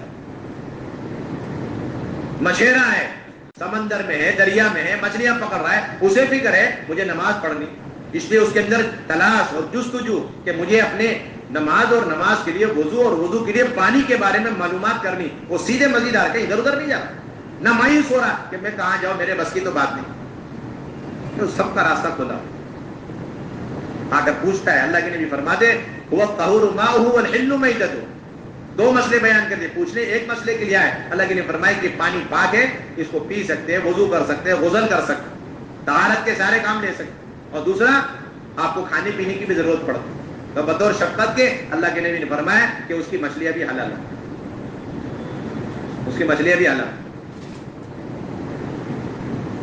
جنگل میں ایک آدمی شکار کھیل رہا, وہ بھی آ کے مسئلہ پوچھ رہا, مجھے بھی نماز پڑھنی ہوتی ہے اور کپڑے کم ہوتے ہیں, کیا میں ایک کپڑے میں نماز پڑھ سکتا ہوں؟ ایک دیہاتی سیدھا سادہ آ کر کہتا ہے مجھے اللہ کے نبی نماز کا وقت سیکھنا ہے, آپ نماز کا وقت مجھے سکھلائی. اللہ کے نبی صلی اللہ علیہ وسلم نے فرمایا کہ تمہیں 2 دن دینا پڑے گا, میرے ساتھ رکنا پڑے گا, ٹھہرنا پڑے گا, میں 2 دن کے اندر تمہیں نماز کے اوقات کی تعلیم دوں. کہ اللہ کے نبی اپنی فراست سے سمجھ گئے کہ یہ کسی بھی دوسری شکل سے اپنی ضرورت کا علم سیکھ نہیں سکتا, نہ کتاب کی شکل میں نہ قولی شکل میں. ایک ہی راستہ کہ فعلی طور پر عملی طور پر اس کو نماز کے اوقات کی تعلیم دی. اور قیامت تک علماء کرام مفتیان کرام کو اللہ کے نبی نے یہ تعلیم دے دی, کس طرح مسجد میں رکھ کر عام سے عام آدمی کو ایسے اہم مسائل کی تعلیم عملی طور پر دینا چاہیے. یہ بھی اللہ کے نبی نے ہمیں سکھلا. چنانچہ 2 دن جب ٹھہرے تو پہلا دن آیا, 5 نمازیں اللہ کے نبی صلی اللہ علیہ وسلم نے اول وقت میں پڑھ کے دکھلائی. دوسرا دن 5 نمازیں آخر وقت. یہ نماز کی تعلیم اور درس چل رہا بغیر بولے سنے, اور وہ صاحب نماز میں شریک. 2 دن گزر گئے, آپ نے فرمایا کہاں ہے وہ طالب علم, کہاں ہے وہ بڑے میاں جو نماز کے اوقات سیکھنے کے لیے آئے؟ آپ نے فرمایا یہ نماز کے اوقات جائیے. 2 دن کے اندر نماز کی ساری تعلیم دے کے انہیں فارغ کر. عام ماحول, عام مزاج. حضرات صاحب ملکوں میں جاتے, اس کا بھی یہ مقصد ہوتا ہے. جا کے ملکوں کے اندر وزیر ہے, ملکوں کے اندر حاکم ہے, ملکوں کے اندر مختلف ذمہ داریاں ہیں, اس سب کے ساتھ ساتھ حضرات صحابہ وہاں والوں کی تعلیم اور وہاں والوں کی تربیت مسجد کی سطح میں ایسی کرتے تھے جس طرح وہ اللہ کے نبی کی صحبت میں مسجد النبوی میں تربیت حاصل کر کے گئے. سلمان فارسی مدائن شہر کے گورنر ہیں, لیکن گورنری کے کاموں سے فارغ ہوتے ہی روایت میں آتا سیدھے مسجد جاتا. کہاں جاتا؟ دور نبوت میں اور دور خلافت میں ایک گورنر کے لیے مسجد میں جا کر تعلیم دینے کے لیے کوئی چیز مانے نہیں ہوتی, گورنری مانے نہیں. اسی وقت محنت شروع ہو گئی. 1000 کے قریب مجمع مسجد میں جمع ہو گیا. اب سلمان فارسی رضی اللہ عنہ سب کو سورہ یوسف کی تعلیم دے رہے. کس کی تعلیم؟ سورہ یوسف کی تعلیم. عبداللہ بن مسعود رضی اللہ تعالیٰ عنہ کوفہ میں وزیر معلم بھی ہیں اور وزارت کے کاموں سے فارغ ہونے کے بعد کوفہ کی جامع مسجد میں پہنچ جاتے ہیں، اور پہنچ کر دیکھا کہ وہاں کچھ طلبہ موجود ہیں، اور دیکھا کہ کچھ لوگ آ رہے ہیں. اب ہر ایک کو حضرت عبداللہ بن مسعود رضی اللہ تعالیٰ عنہ قرآن کی تعلیم دو. ایک تابعی کہتے ہیں کہ وہ مجھ سے پوچھتے کہ تمہاری آیت کہاں پہنچی، جہاں میں نشان لگاتا یا جہاں میں ان کو بتاتا اگلی آیت سکھلا، اور فرماتے ہیں لَيَ خَيْرٌ مِّمَّا طَلَعَتْ عَلَيْهِ الشَّمْسُ، لو یہ ایک آیت لے لو، یہ آیت تمہارے لیے آسمان زمین سے زیادہ قیمتی. پھر اگلی آیت سکھلاتے، پھر فرماتے لَيَ خَيْرٌ مِّمَّا طَلَعَتْ عَلَيْهِ الشَّمْسُ کہ سورج کی کرنیں جن چیزوں پر پڑ رہی ہیں ان سب سے زیادہ افضل یہ ایک آیت. اس طرح وہ ایک آیت سکھلاتے، اس کی فضیلت بھی سناتے چلے جاتے، یہاں تک کہ ایک سورت نہیں، ایک پارہ نہیں، بلکہ پورا قرآن پاک انہوں نے مجھے اسی طرح سکھلایا مسجد کے. اتنے بڑے صحابی رسول صلی اللہ علیہ وسلم جن کے علم کے محتاج مدینے والے. عمر فاروق بھی کہہ رہے مجھے ابن مسعود کے علم کی ضرورت، لیکن کوفہ والوں کی تعلیم کے غرض ان کو اللہ کے راستے میں بھیجا. یعنی چیز ابو موسیٰ اشعری رضی اللہ عنہ کو حضرت عمر رضی اللہ تعالیٰ عنہ نے بصرہ حاکم بنا کر اور معلم بنا کر بھیجا. حضرت انس بھی ساتھ میں گئے. واپس آئے، حضرت انس سے پوچھا کارگزاری جو لی وہ یہ کہ بتاؤ ابو موسیٰ اشعری کو کس حال میں چھوڑ کر. ابھی تو ہم مسجدوں پہ پوچھتے ہیں اور وہاں پر ایک ایک فرد کے بارے میں سوال ہے، ابھی تو ہم مسجد کے بارے میں پوچھتے ہیں. حضرات کیا دو حضرات صحابہ کیا دونوں چیزوں کی کارگزاری. یہ فلاں صحابہ تھے، ان کا کیا حال ہے اور ان کی کیا کارکردگی، مسجد کے اندر کیا محنتیں کر رہے ہیں اور مسجدوں کے حالات معلوم کیا کریں. تو پوچھا ابو موسیٰ اشعری کو کس حال میں چھوڑا، کیف ترکت الاشعری، میرا اشعری بھائی ابو موسیٰ اشعری کو کس حال میں چھوڑ کر آئے. تو حضرت انس فرمانے لگے ترکتہ وہو یعلم الناس القرآن، کہ وہ قرآن مجید کے لوگوں کو تعلیم دے رہے ہیں، میں اس حال میں انہیں چھوڑ کر گیا. گورنری کے حالات نہیں معلوم کیے کہ وہ تو ظاہر چیز ہے، انتظامی چیز ہے. اصل ان لوگوں کا ان ملکوں میں جانا، وہ وہاں والوں کی تعلیم تربیت اور ان کو جہالتوں سے نکالنا، اور اس کے لیے مسجد اور مسجد کے اعمال اس کی یہ لوگ کتنی پابندی کر رہے ہیں، اس کی کارگزاری خلافت راشدہ میں لی جائے. اس لیے ہماری بہت بنیادی ذمہ داری 24 گھنٹے اپنی مساجد کا نظام قائم کرنا ہے. دن کا بھی سلسلہ ہے، رات کا بھی سلسلہ ہے. ایک طبقہ تو ایسا ہر مسجد میں تیار ہو جائے جو زیادہ سے زیادہ وقت صحابہ کے نہج پر مسجد میں دینے والا بن جائے، جس کے اندر علماء بھی ہوں اور عام امت کے طبقے والے بھی. اور رات کا تو بہت اہم وقت ہے، خصوصاً جتنے بھی شہر کے علاقے ہیں اس کے اندر رات کے وقت میں جو محنت ہو سکتی ہے دن کے اندر اتنی محنت نہیں ہو سکتی. دن کی محنت سے رات کی محنت کم نہیں ہے. سارے نوجوان طبقے، مختلف قسم کے طبقے کے لوگ وہ سارے رات کے وقت میں ملتے ہیں. آپ جتنی چاہے محنت کر لیں، آپ جتنی چاہے محنت کر لیں. اس لیے حضرت عمر رضی اللہ تعالیٰ نے مدینہ طیبہ میں رات میں بھی گشت کا سلسلہ رکھا. کس کا سلسلہ رکھا؟ منکرات سے روکنا یہ بھی امت کی حاجت ہے، اور کوئی بھوکا پیاسا ہے جا کر کے ان کی حاجت روائی یہ بھی امت کی حاجت. حضرت عمر سے دونوں گشت ثابت ہے. امت کی ہر حاجت کو پورا، سب سے بڑی حاجت امت کو معروفات پر لانا، منکرات سے روکنا. اس سلسلے میں بھی حضرت عمر گشت کرتے ہوئے آپ کو مدینہ طیبہ میں رات میں ملیں گے. اور اسی طریقے سے کوئی بوڑھی عورت آئی ہے، اس کے بچے رو رہے بلک رہے پیاس اور بھوک کی وجہ سے، ان کی بھی حاجت ضرورت پوری کر رہے ہیں، اس غرض سے بھی گشت ہو رہا. گشت کسی فائدے سے خالی نہیں، امت کو نفع پہنچانا، دینی ہو دنیاوی. رات کے وقت میں بھی تعلیم کے سلسلے مسجد نبوی میں ایسے لگا کرتے تھے کہ ابو موسیٰ اشعری رضی اللہ تعالیٰ فرماتے ہیں کہ ایک مرتبہ میں بصرہ سے آیا مدینہ طیبہ، تو عشاء کی نماز سے فارغ ہوا تو حضرت عمر رضی اللہ تعالیٰ نے میرا ہاتھ پکڑ لیا اور کہہ رہے بیٹھو بیٹھو، بیٹھ کر کے ہم تھوڑے سے مذاکرے کریں گے اور مسئلے مسائل کے تذکرے کریں گے. کہتے کہ امیر المومنین نے مذاکرہ شروع کیا، مسائل کا مذاکرہ، علم کا مذاکرہ. کہتے کہ مذاکرہ چلتا رہا اور دیکھتے دیکھتے فجر کی اذان کی آواز آنے لگی. اس کی آواز آئی فجر کی اذان کی. یہ سارے واقعات حضرت مولانا یوسف نے حیات الصحابہ میں اہتمام سے نقل کیے تاکہ ہمیں معلوم ہو اور قیامت تک معلوم ہمارا دستور کیا ہے اور ہمارا میدان ہمارا طریقہ کار کیا ہے اور ہم چاہتے کیا ہے. اس بات کا یقین ہو جانا چاہیے کہ امت کی تعلیم، امت کی تربیت اور امت کی 100% اصلاح اور امت کی 100% تمام تر فتنوں سے حفاظت، اس کا دار و مدار اور اس کی بنیاد اور اساس صرف مسجد کا ہے. ہماری ساری محنت کا خلاصہ، کوئی فرد اس امت کا ایسا نہ رہے جس کا تعلق مسجد سے قائم ہو. ہر جگہ پہنچنا ہے اور ہر حال میں پہنچنا ہے. مشغول سے مشغول ترین لوگوں سے ملاقات کرنا. یہ بھی غلط فہمی ہے کہ بھائی ملاقاتیں کریں گے لیکن جو فارغ لوگ ہیں ان سے کریں گے. پتہ نہیں کہاں سے یہ بات چلا دی. حالانکہ ابو ہریرہ رضی اللہ عنہ مشغول ترین لوگ کاروبار کے موقع پر، جو کاروباری لوگ انتہائی مشغول ہیں، ان پر جا کے تعلیمی گشت کر رہے ہیں اور انہیں اٹھا کر کے لا رہے، تم یہاں بیٹھے کیا کر رہے ہیں؟ اللہ کے نبی کی میراث وہاں مسجد میں تقسیم ہو رہی ہے، ان پر گشت کیا حضرت عمر رضی اللہ۔ اب جو مسجد آ جائے اس کی 4 لائن کی تشکیل اہتمام کے ساتھ، ایک تو اللہ کے راستے میں نکلنے کی تشکیل، ہر سال 4 مہینے، ہر سال 4 مہینے کی تشکیل انتہائی قوت کے ساتھ، اور دوسرے نمبر پہ مسجدوں کو 8-8 گھنٹے دے دیں، وہ کم وقت دے دے کوئی حرج کی بات نہیں، اب اس وقت کو متعین کر کے، نام متعین کر کے اہتمام سے وصولی جماعت جائے، چاہے وہ پرانا ساتھی ہو چاہے نیا ساتھی۔ عمر رضی اللہ تعالیٰ عنہ کے ساتھ نماز پڑھنے والے ایک صاحب اسلم نظر نہیں آئے فجر کی نماز میں، حضرت عمر ان کی وصولیابی اور ان کی تشکیل اور ان کی فکر میں وہاں تک پہنچے۔ اللہ کے نبی صلی اللہ علیہ وسلم تفقد فرما رہے فلاں صاحب نظر نہیں آ رہے، کیا بات؟ حتیٰ کہ خواتین ایک دوسرے سے پوچھ رہی۔ ام سلمہ رضی اللہ تعالیٰ عنہ نے ایک اور ام سلمہ خاتون سے پوچھا، کیا بات ہے تمہارے شوہر نظر نہیں آ رہے؟ انہیں کیسے پتہ چل گیا؟ ام سلمہ رضی اللہ تعالیٰ عنہ اپنی ایک اور سہیلی ام سلمہ، ان سے پوچھ رہی، کیا بات تمہارے شوہر مسجد میں نظر نہیں آ رہے؟ انہیں کیسے پتہ چلا؟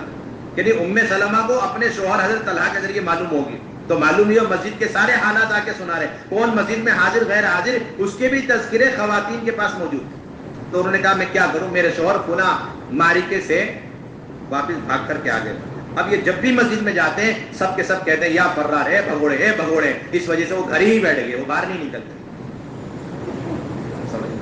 اندازہ لگائی کیا ماحول گھر گھر، کیا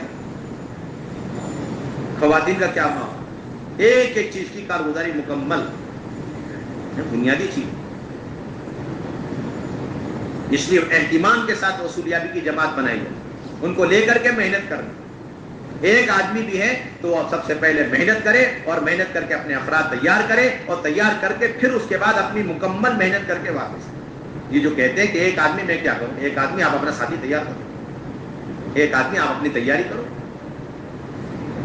یہ بات نہیں کہ میں اکیلا ہوں تو میں کیا کروں، آپ کو بنے بنائی پوری مسجدوار جماعت ملے گی تبھی میں کام کروں گا۔ یہ عابدانہ مزاج ہے، اور محنت کر کے اپنی مسجدوار جماعت کو بنانا، اور پھر محنت کرنے والے، تشکیل کرنے والے، وصولی کرنے والے، آبادی کی محنت کرنے والے، اور ایک ایک فرد تک، ایک ایک طبقے تک جانے والے، یہ اصل داعی بنے کے علامت۔ اپنے افراد تیار کرو۔ یہ سوچ ہی غلط ہے کہ ہمیں مسجدوار جماعت بنی بنائی مل جائے اس میں کام کروں گا، اور اگر گیا مسجد خالی ہے کوئی بھی نہیں ہے تو میں کیا کروں، میں بھی بیٹھ گیا۔ یا بعض بڑی حکمت سے کام لیتے ہیں کہ اپنے ذمہ داروں سے ہفتہ واری مشورے کرتے ہیں، اور وہ ذمہ دار حضرات بھی ایسی نامناسب رائے دیں، ٹھیک ہے آپ میری مسجد میں آ جائیے۔ اس طرح 10 مسجد کے سارے ساتھی مضبوط وہ سب کے سب ایک مسجد میں جڑ جاتے ہیں، اور ایک مسجد مضبوطی سے سارے کام کر رہی ہے، اور کہتے ہیں کہ دوسری مسجدیں کمزور ہے۔ ہم کہتے ہیں کہ سب سے زیادہ کمزور مسجد یہی والی جس میں سارے پرانے اکٹھے ہوئے بیٹھے تھے۔ سب سے 1 نمبر کی کمزور مسجد وار جماعت وہ ہے جہاں سارے پرانے اکٹھے ہو چکے، کیونکہ یہ ان 9 مسجدوں کے کمزور ہونے کا ذریعہ یہی مسجد ہے۔ یہاں سے کمزوری 9 مسجد میں جا رہی ہے۔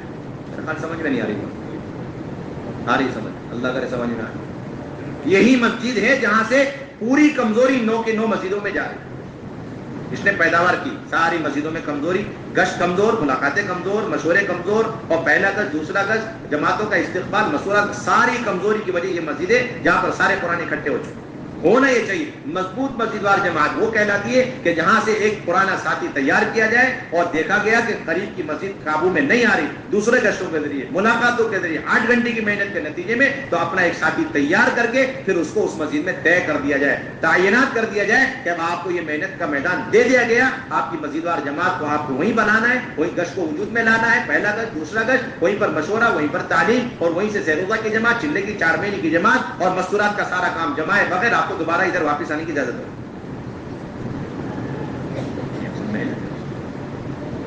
آپ صلی اللہ علیہ وسلم نے ایسے ساتھیوں کو اٹھایا، خلفائے راشدین نے اسی بنیاد پر اٹھایا، اور پھر مسجدوں کے اندر مکاتب کی فکر کرنا، اور پھر اس کے ساتھ ساتھ اس کی چوتھی تشکیل گھروں کے اندر تعلیم کے اعتبار سے، اور ہفتہ واری تعلیم میں شرکت کے اعتبار سے، اور اپنے گھر کے اندر مستورات کی جماعت کے استقبال کے اعتبار سے، اور پھر اللہ کے راستے میں مع مستورات نکلنے کے اعتبار سے، یہ چاروں اعتبار سے اس کی تشکیل ہمیں کرنا۔ تو میرے بھائیوں دوستوں بزرگوں، ہماری ایک بنیادی ذمہ داری کہ یہ ساری باتیں قابو میں آئے، وجود میں آئے، اس کے لیے اپنے مشورے کی پابندی کریں، اس لیے کہ مشورہ ایک ایسا عمل ہے کہ دور نبوت میں دین اور دنیا کی ساری خیر صرف اور صرف مشورے کے اندر ہمیں نظر آتی ہے۔ دین اور دنیا کی ساری خیر جن اعمال نبوت میں ہمیں نظر آتی ہے، ان میں سے اہم ترین عمل یہ مشورے کا سلسلہ ہے۔ اللہ کے نبی صلی اللہ علیہ وسلم چھوٹی سی چھوٹی بات پیش آتی، حضرات صحابہ کو لے کر مشورہ فرماتے۔ صحابہ سے بڑھ کر مشورے کا اہتمام کرنے والا، مشورے کی پابندی کرنے والا کوئی طبقہ نہیں دے گا۔ ایک تو مشورے میں پابندی، اس لیے مشورے کو نماز سے جوڑا، اس کے اندر بڑی ساری حکمت ہے۔ ایک تو بڑی حکمت ہے کہ مشورہ ایسی اہم چیز ہے جس طرح نماز اہم چیز ہے، اور مشورے میں ایسی ہی پابندی کرنی جس طریقے سے نماز کے اندر پابندی کرنی، جس طرح نماز کے اندر پابندی۔ کوئی ساتھی ایسا مل سکتا ہے کہ جو ہفتے میں 5 دن کی نماز پڑھے 2 دن چھوڑ دے؟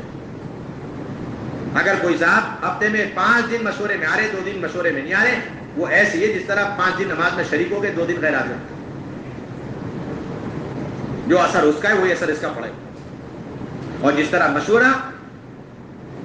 مشورہ امت کے تمام طبقات کے لیے، جس طریقے سے نماز امت کے سارے طبقات کے لیے، ہر فرد امت وہ مسجد میں آئے اور ہر فرد امت مشورے نماز میں شریک ہو، یہی حکم اور یہی حال ہمارے مشورے کا۔ اللہ نہ کرے ہمارے یہ سارے مشورے جو پوری امت سے متعلق ہے نماز کی طرح، یہ کئی کام کرنے والے 5 اور 10 افراد کے درمیان محدود ہو کے نہ رہے، اس سے بڑے خسارے کی کوئی بات نہیں۔ کامیاب ترین مشورہ وہ ہے جس کے اندر امت، اس محلے میں رہنے والے امت کا ہر طبقہ شرکت کرے پابندی کے ساتھ۔ اور مشورے سے اگر کوئی آدمی غیر حاضر ہو رہا ہے تو اس سے بڑھ کر تبلیغ میں کوئی احتجاج نہیں۔ ہمارے حضرت بار بار فرماتے ہیں تبلیغ کے اندر احتجاج نامی کوئی چیز نہیں ہے۔ احتجاج کی صرف ایک شکل ہے کہ اپنے روزانہ کا مشورہ، ہفتہ واری مشورے سے ایک پرانا ساتھی پیچھے بیٹھ گیا، اس سے بڑھ کر تبلیغ میں کوئی احتجاج نہیں۔ بلکہ میدان قتال اور میدان جہاد سے پیٹ پھیر کے آنے پر جو گناہ ملتا ہے اس سے زیادہ آپ کو یہاں پر گناہ ملے کہ آپ کے ایک فرد کے پیچھے ہٹنے پر نہ جانے کتنے کام کرنے والے افراد اور ساتھی اور طبقے کام سے پیچھے ہٹے۔ اس میں کوئی گنجائش کسی قیمت پر آپ مشورے سے پیچھے نہیں رہ سکتے۔ یہ اجتماعیت کا سب سے بنیادی سبب، وحدت فکر اور وحدت کلمہ کا سب سے یقینی سبب یہ مشورے کا سلسلہ۔ ساتھی اس وجہ سے مشورے چھوڑتے ہیں کہ میری رائے پر عمل نہیں کیا جا رہا، میری رائے کو نہیں مانا جا رہا، میرا لقمہ نہیں لیا گیا۔ آپ یہ رائے لی جائے نہ لی جائے، آپ کو اسی طرح مشورے میں بدستور حاضر رہنا، اپنے تمام ساتھیوں کو لے کر حاضر کرنا اور نئے سے نئے ساتھیوں کو مشورے میں لانے کی فکر کرنا۔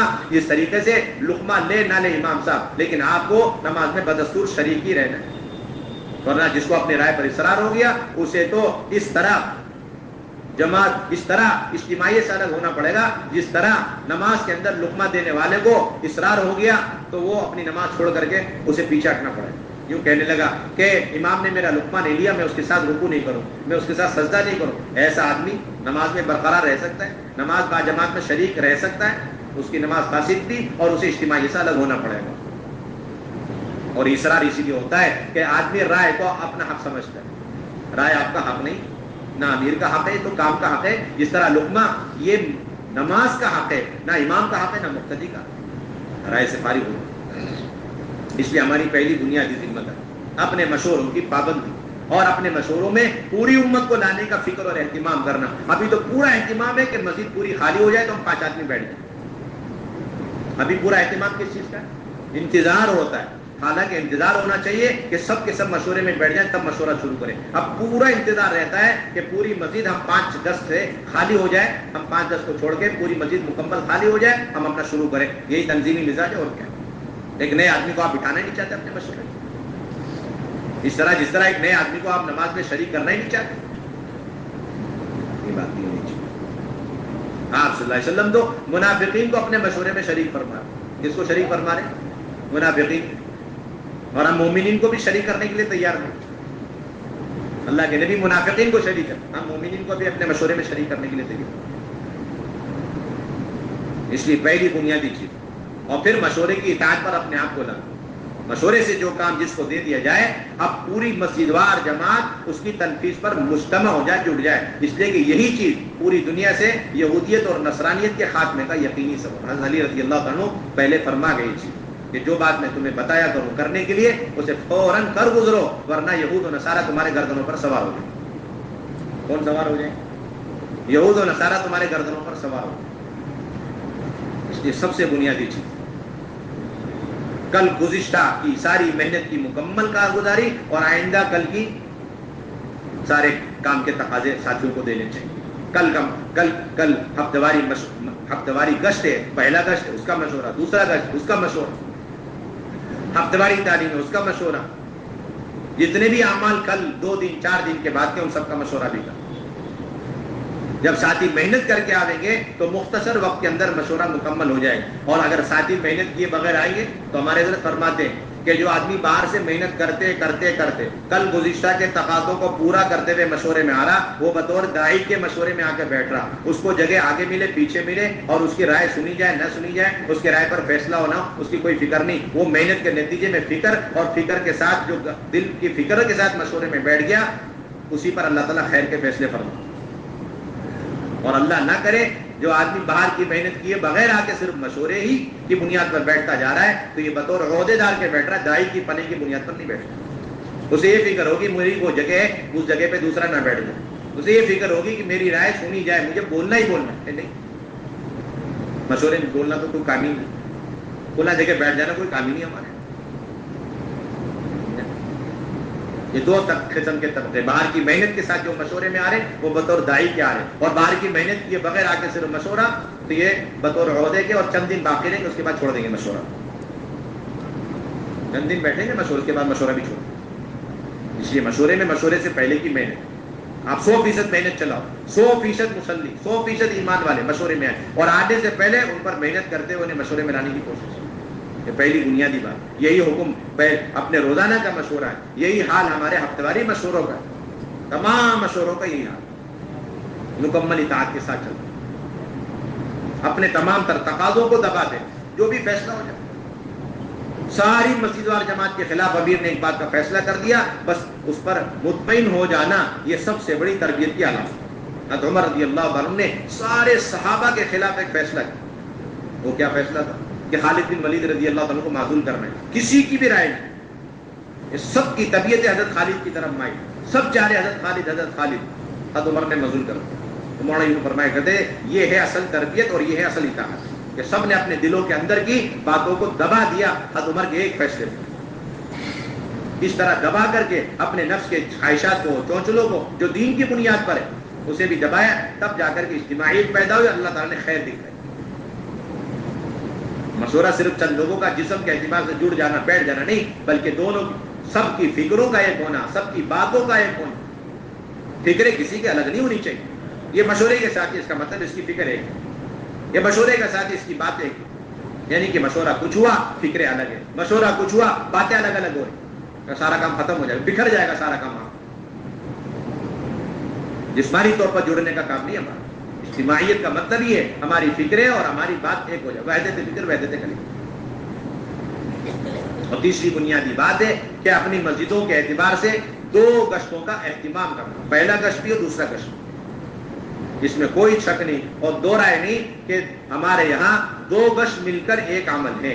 اب یہ چیز ختم ہوتی جا رہی ہے، اللہ معاف فرمائے، یہ چیز بالکل ختم ہوتی جا رہی ہے۔ ساتھیوں کا اب یہاں تک مزاج بن گیا کہ بھائی پہلا گشت ہو گیا الحمدللہ، دوسرا گشت نفلی ہے، زائدی ہے، اختیاری چیز ہے، کر لو نہ کرو کوئی نقصان نہیں۔ یہ عام بیماری ہو چکی، اسی کا نتیجہ ہے کہ ہمارا ایک محلہ قریب سے قریب تر مسجد، اس کے اندر اعمال دعوت وجود میں نہیں آ رہے، کیونکہ دوسرے گشت کی پابندی نہیں، اس کا کوئی اہتمام نہیں۔ اور دوسرے گشت میں جاوے بھی وہ جس کے ذمہ کوئی عمل طے ہوا، جس کے ذمہ کوئی عمل طے نہیں ہوا وہ دوسرے گشت میں جانے کو بھی تیار نہیں، وہ سمجھتا ہے کہ میں جا کے کیا کروں گا جب میرے ذمہ کوئی کام ہی نہیں۔ سب سے بڑے خسارے کی بات، اگر دوسرا گشت صحیح رخ پر ہو گیا تو اللہ کی ذات عالی سے امید ہے کہ اپنے حلقے قریب کے دور کے جتنی مسجدیں ان تمام مساجد کے اندر اعمال دعوت کو اللہ تعالیٰ قائم فرماتا ہے، اگر یہ ہمارے سارے کام کرنے والے اپنے دوسرے گشتوں کی پابندی کرتے، اول سے آخر تک مکمل شریک رہنا اور خود پوری مسجد وار جماعت کا شریک رہنا، چاہے کسی کے ذمے گشت کے اعمال ہو یا نہ ہو، لیکن اپنی ضروری ذمہ داری سمجھ کے دوسرے گشت میں پہنچے، جس طرح پہلے گشت میں پابندی شرکت کرتے اور پھر اس میں اپنے محلے کے نئے سے نئے لوگوں پر محنت کر کے انہیں دوسرے گشت میں لے کر کے جانا۔ ایک آدمی ہفتے بھر کسی عمل میں تیار نہیں شریک ہونے کے لیے، نہ مشورے میں، نہ ملاقاتوں کے، نہ پہلے گشت میں، نہ 3 دن میں، لیکن وہ دوسرا گشت کرنے کے لیے تیار ہے، آپ اس کو دوسرے گشت کے عنوان سے محنت کا عنوان بنا لیں، اللہ کی رضا سے امید ہے وہ اسی راستے سے اعمال دعوت میں ہمارا ساتھی بنے۔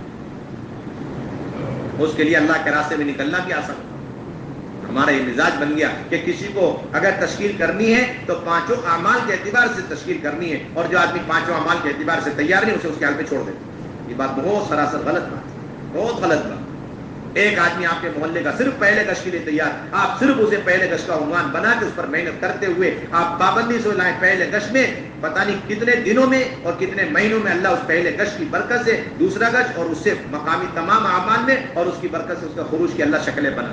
کوئی دوسرا گشت کے لیے صرف تیار، آپ اس پر دوسرے گشت کے عنوان پر محنت کر کے اسے پابندی سے وصول کر کے دوسرے گشت میں آپ لے جاتے رہیں، اللہ اپنے فضل سے اور اس کے اخلاص کی برکت قربانی سے اسے باقی تمام اعمال کی توفیق۔ کوئی آدمی صرف روزانہ کی تعلیم میں بیٹھنا چاہتا ہے، آپ اسے روزانہ کی تعلیم میں پابندی سے بٹھانے کا اہتمام۔ کوئی صرف مشورے میں بیٹھنا چاہتا ہے، آپ ایسے نئے ساتھیوں کو صرف مشورے میں پابندی سے بٹھاتے رہیں۔ سارے اعمال کے آپس میں ایسے تعلقات ہیں، ایک عمل میں جو پابندی سے چل پڑے گا اللہ رب العزت تمام اعمال کو اسے توفیق دیں گے، جس طرح ایک عمل چھوڑنے پر سارے اعمال سے محروم ہو جائے۔ ایک عمل چھوڑ دو نا، آپ کچھ مت کیجئے، اعمال دعوت میں سے روزانہ کا آپ ایک مشورہ چھوڑ دیے، ایک تعلیم کا سلسلہ چھوڑ دی، روزانہ کی محنت آپ چھوڑ دی، دھیرے دھیرے دھیرے 2 عمل 3 عمل، ہفتے کے عمل اور مہینے کے عمل، تمام اعمال دعوت سے آپ رخصت ہوتے چلے جائیں۔ اس لیے دعوت کے کسی عمل کو ہلکا نہیں سمجھنا، تو اس لیے دوسرے گشت کی ہمیں پابند اہتمام کرنا ہے۔ اور اسی طریقے سے ہماری بنیادی ذمہ داری اپنی مساجد سے خروج کے اعتبار سے، اپنی مساجد سے خروج کے اعتبار سے ہر پرانے ساتھی اپنے وقت کو متعین، اپنا ہفتہ متعین کر کے اہتمام کے ساتھ رکھو۔ پہلی بنیادی بات یہ کہ پرانے ساتھی اپنی جماعت بنانے کا اہتمام کریں۔ اللہ کے نبی صلی اللہ علیہ وسلم نے روز اول سے ہر صحابی کو، چاہے وہ نئے ہوں چاہے پرانے، آپ سیرت اٹھا کے دیکھیں، سب سے پہلا کام اللہ کے نبی صلی اللہ علیہ وسلم نے انہیں دین کی دعوت دینے کے بعد اور وہ کلمہ پڑھ کے دین میں داخل ہونے کے بعد پہلا کام انہیں داعی بنایا اور اپنے علاقے کا انہیں تنے تنہا داعی اور نمائندہ بنا کے بھیج دیا۔ آپ دیکھ لیجیے، بے شمار علاقے کے لوگ جو 100% گاؤں کے گاؤں، قریے کے قریے دین میں داخل ہوئے، وہ ایک صحابی کے دعوت کی محنت کی برکت سے۔ طفیل بن عامر دوسی تو مایوس ہو چکے تھے، آ کر کہنے لگے اللہ کے نبی آپ دعا کر دیں میری امت کو، میری قوم جو ہے میری قوم کی ہلاکت کے لیے آپ بد دعا کریں۔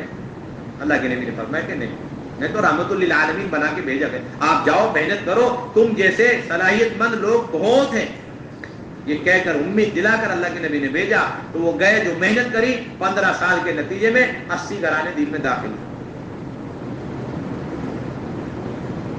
رمام بن ثعلبہ گئے اپنے قوم اور قبیلے کو دعوت دینے کے لیے، صبح سے شام تک سب کے سب کلمہ پڑھ کے دین میں داخل ہوئے۔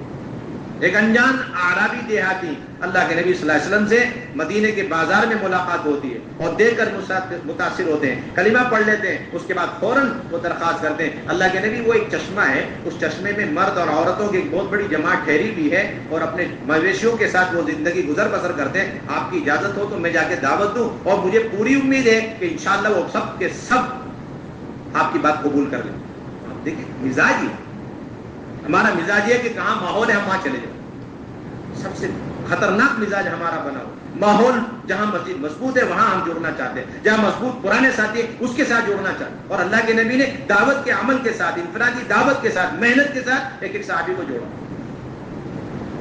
چنانچہ وہ گئے اور روایت میں آتا ہے حیات الصحابہ میں انہوں نے جا کے چشموں میں ٹھہرے ہوئے ان لوگوں کو، ان جو ہے بنجارے لوگوں کو دعوت دی، اور سب کے سب جیسا کہ انہوں نے وعدہ کیا اور امید کی، سارے مرد سارے عورتیں اور سارے بچے سب کے سب کلمہ پڑھ کے دین میں، اور شام تک آ کے کارگزاری سنا۔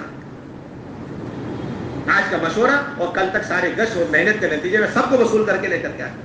صدیق اکبر رضی اللہ تعالیٰ آج کلمہ پڑھتے ہیں اور جا کر کے انفرادی دعوت دی، اور پھر عشرہ مبشرہ میں سے چند لوگ پہلے دن کلمہ پڑھ کے دین میں داخل، پھر گئے اگلے دن محنت کری، اور پھر عشرہ مبشرہ میں سے باقی لوگ کلمہ پڑھ کے دین۔ اکثر عشرہ مبشرہ 2 دن کے اندر صرف ابو بکر رضی اللہ عنہ کی دعوت کی بنیاد پر دین میں داخل، بنیادی چیز۔ اس لیے ہر پرانے ساتھی کا اپنا سیر ہوگا، ہفتے اپنے متعین ہو اور خود اپنی محنت کر کے جماعت بنا۔ اور بڑی اہم اور بنیادی بات کہ مسجد کی سطح پر روانگی مکمل 72 گھنٹے مکمل لگائے جائیں. اور بہت اہتمام کی چیز یہ ہے کہ اپنے ضلعوں کے جتنے اطراف اور ان اطراف کے اندر جو گاؤں دیہات پٹیاں اور ان کے اندر بھی وہ جہاں پر آج تک جماعت نہیں گئی، چند مسلمانوں کے مکان ہے، مسجد نہیں ہے، مصلی نہیں، استقبال نہیں، نصرت نہیں، کوئی ہمیں پہچاننے والا تک نہیں ہے، ایسے گاؤں دیہاتوں کو اپنی سرخیوں میں سب سے پہلے اپنے دفتر میں لکھنا چاہیے. اور ان گاؤں دیہاتوں میں سب سے پہلے ہم قرآنوں کی جماعتیں سیروزہ کی، ہم قرآنوں کی جماعت عشرے کی وہاں جانی چاہیے. بنیادی بات اس لیے بار بار یہ بات کہی جا رہی ہے. دوسرے گشت کے ذریعے اپنے حلقوں کی تمام مساجد کو مضبوط کرنا اور پھر سیروزہ اور مہینے کے عشرے کے ذریعے سے اپنے اطراف کے تمام گاؤں دیہاتوں کے اعمال کو مضبوط کرنا. اس کے علاوہ کوئی تیسرا راستہ نہیں. آپ مشورے کرتے رہیں، آپ جوڑ کرتے رہیں، آپ جوڑ کر کے تھک جائیں گے، مایوس ہو جائیں گے، لیکن آپ کی مسجدوں میں کام اٹھے گا نہیں اور آپ کے گاؤں دیہات مرتد ہوتے رہیں گے اور مرتد ہونے سے انہیں کوئی بچا نہیں سکتا. آپ کا رخ کتنا، آپ کا مہینے کا خروج کتنی پابندی سے ہو رہا ہے، آپ کے اپنی مسجد سے جماعت کتنی پابندی سے بن رہی، آپ کے اپنے پرانے ساتھی اپنی جماعت مکمل کتنی بنا رہے. بنیادی چیز کہیں ایسا تو نہیں کہ سارے پرانے ساتھی اکٹھے ہو کر کے اپنے مہینے کا عشرہ اور سیروزہ لگا رہے. سب سے بڑے خسارے کی چیز یہ کہ سارے پرانے ساتھی اکٹھے ہو کر کے 4 مرضیوں کی جماعتیں اکٹھی بن. ذرا سی محنت کری، محنت کیا، بستر لے کر آئے، دیکھا مسجد خالی پڑی، فوراً معلوم کیا دوسری مسجد میں جماعت بنی ہوئی، جا کے جوڑ گئے. اس کو کہتے ہیں میں نے محنت کر دی. اس کو کیا کہتے ہیں ساتھی؟ ہم میں آیا تھا لیکن جماعت نہیں تھی. جماعت ایسی تھوڑی ہوتی. آپ کو 27 دن دیے گئے. یہ تو بہت غلط بات تبلیغ میں چلائی گئی کہ 27 دن جو ہے حلال کمائی کے لیے اور 3 دن اللہ کے راستے میں نکلنے کے لیے. پتہ نہیں کس نے بات چلائی. یہاں سے تو یہ کہا جا رہا 27 دن 27 افراد پر، 27 گھرانے پر، 27 گھر پر اور 27 دکان والوں پر محنت کرنے کے لیے، اور پھر 3 دن ان 27 لوگوں کو وصول کر کے اللہ کے راستے میں لے جا کے محنت کرنے کے لیے. 27 دن محنت چاہیے، مضبوط پکا دائی ہوا ہے 27 دن کا. ہر دن وہ 10 گھروں پر چڑھ رہا، اتر رہا، بار بار مل رہا ہے اور ان کے لیے صدقے نکال رہا، ان کے لیے دعائیں کر رہا، صلاۃ الحاجت پڑھ رہا. نبیوں کی طرح غمگین، بے چین، بے قرار، امت کے اوپر شفقت، شرابی، کبابی، منکرات میں مبتلا ہے، ایسے ایک فرد کے پاس وہ جا رہا، کسی طبقے کو نہیں چھوڑ رہا. جب محنت کر کے جماعت بنا. اب ایسا ساتھی جب محنت کر کے جماعت بندی کرے گا، اب اس کے گھر میں بڑے سے بڑے پہاڑ جیسے حالات آ جائیں، وہ کسی قیمت پر اپنا خروج چھوڑے گا نہیں. کیوں؟ اس نے محنت کر کے فصل تیار کی. جو محنت کر کے جماعت نہیں بناتے، جماعت بیٹھی رہے گی اور وہ ذمہ دار کے انتظار میں، اور ذمہ دار اپنے حساب کتاب، کاروبار، دھندا پورا کر رہے ہیں اور یہ کہہ دیتے ہیں آپ جائیے، ہم پیچھے سے آ رہے ہیں. کیا کہتے ہیں؟ آپ جائیے پیچھے سے. اور ایسے لوگ جب جماعتوں میں جاتے ہیں اور دیکھتے ہیں نئے ساتھی بے وصولی کر رہے ہیں تو بڑی سخت انداز میں کہتے ہیں بھائی اللہ کا راستہ بڑا اونچا ہے، آپ ایسی بے وصولی نہیں کر سکتے. اگر آپ کو اصول سے چلنا چلیے، ورنہ آپ کا حساب کتاب پورا کرتے ہیں، واپس جائیے. ایسے دل سخت ہو جاتے ہیں. امت کے شفقتیں، محبتیں دلوں سے نکل جاتی ہیں، دل سخت ہو جاتے ہیں. اپنی بیوی کو نبھا لیں گے، کاروبار دھندے میں لوگوں کو نبھا لیں گے، لیکن اللہ کے راستے میں جو بیچارے قربانیوں کے ساتھ نئے لوگ نکل کر کے آئے، ان کی ذرا سی بے وصولی برداشت، تو کہیں گے بہت بڑا جرم ملے گا، مسجد کی بے وصولی کر رہے ہیں، بے حرمتی کر رہے ہیں، اس سے اچھا واپس چلے جائیں. یہ کون کہے گا؟ جس نے محنت نہیں کری. یہ 10 ساتھی آئے، 10 ساتھیوں میں سے ایک ساتھی کے پیچھے اس کی دعا نہیں لے گی، اس نے صدقہ نہیں نکالا اور صلاۃ الحاجت نہیں پڑھی، بڑی آسانی سے پوری جماعت واپس کر دیں. ہاں، بڑے نقصان کی بات ہے، بڑے خسارے کی بات. صبر، تحمل اور فراستیں اور امت کے لیے بردباری، شفقتیں سب دل کے اندر سے نکل جاتی ہے جب ذمہ دار حضرات بنا محنت کیے ہوئے 3 دن اور عشرے میں جاتے ہیں. اس میں کوئی گنجائش نہیں ہماری بنا محنت کے آپ کو نکلنے. آپ اپنی جماعت خود بنائیں. آپ اپنے محلوں کے اندر نظریں دوڑائیں. کتنوں سے تو 10 سال سے ملاقات نہیں کری ہم لوگ. گشت میں بھی جانے کی توفیق نہیں، ہم اندر بیٹھے درمیانی باتیں کر رہے ہیں. بیچارہ عموم کا طبقہ جا کے عموم پر محنت کر رہا ہے.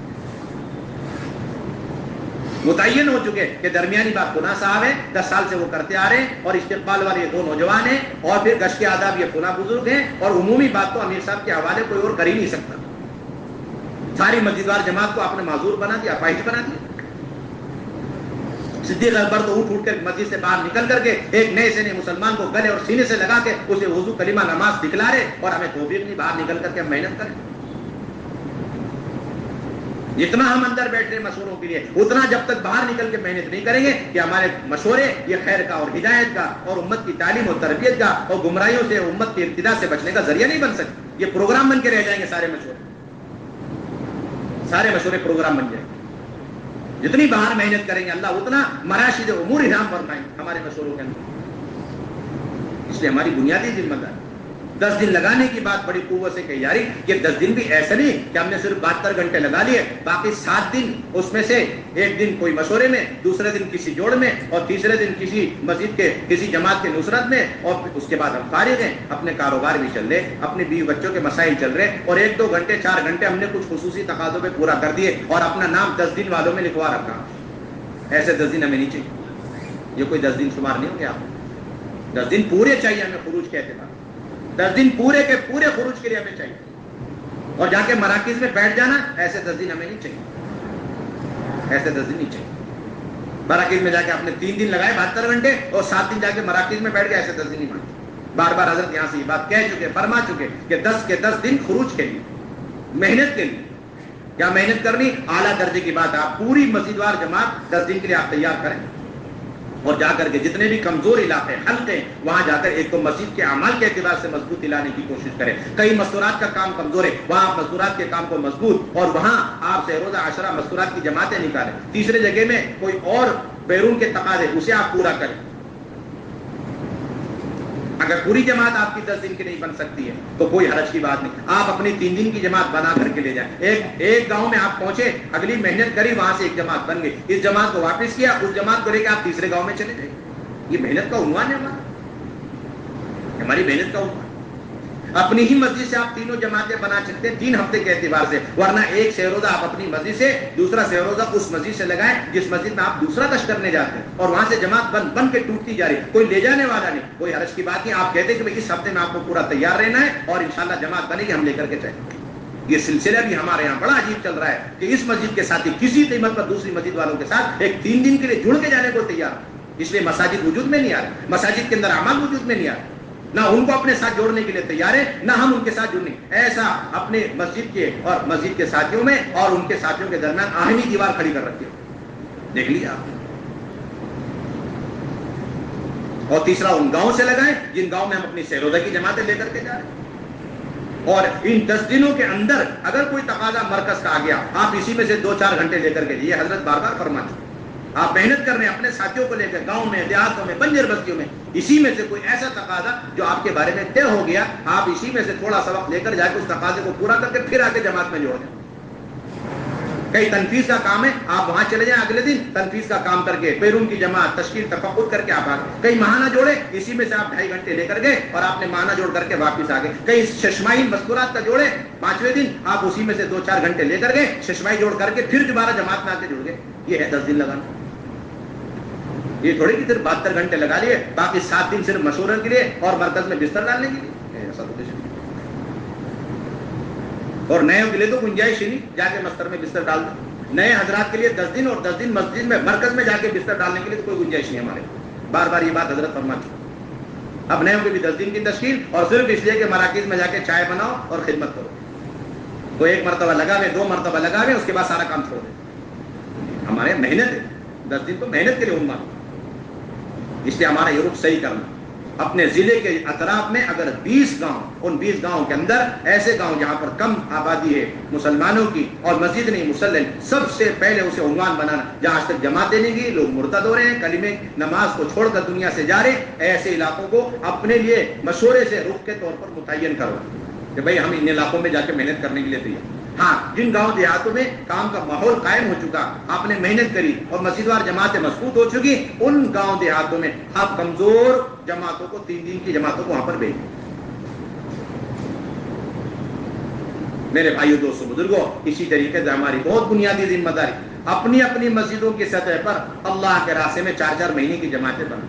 مسجد وار جماعت کے اعتبار سے جماعت بنے, مسجد کی سطح پر جماعت بنے, یعنی کہ حلقوں کی سطح پر جماعتیں بنے, حلقوں کی سطح پر اور علاقوں کی سطح پر, ضلعوں کی سطح پر, یعنی مسجد کی سطح پر ہمیں جماعتیں چاہیے. اور اس کے بھی 2 بنیادی چیزیں, ایک تو ہر پرانا ساتھی اپنے سالانہ خروج کی پابندی کر رہا ہوں. مولانا یاسر رحمۃ اللہ علیہ بار بار یہ فرما گئے کہ اگر پرانے بیٹھتے جا رہے ہیں اور نئے لوگ اس کام میں آ رہے ہیں, جڑ رہے ہیں, یہ کام کی تنزل, یہ ترقی, یہ تو کام گزرگاہ بن چکا, کام گزرگاہ بن چکا. ہمارے تمام پرانے ساتھیوں کی دل کی گہرائی میں اس بات کا یقین ہو، پورا انشراح ہو اور پورا اطمینان ہو کہ اللہ کے راستے کا خروج ہی امت کے ارتداد کے علاج کا یقینی سبب۔ اصل علاج امت کا یہی ہے، ورنہ امت کہاں، کس کونے، کس مرحلے پہ، کس امت کا کون سا طبقہ کہاں مرتد ہو جائے آپ وہم و گمان میں بھی نہیں لا سکتے۔ آپ چلیں پھریں دیکھیں، قریب کے علاقے سے لے کر دور سے دور علاقوں میں آپ چلے جائیں، آپ کو ہر جگہ ارتداد ملے گا۔ کوئی ملک اور کوئی علاقہ آپ کو ارتداد سے خالی نہیں ملے گا۔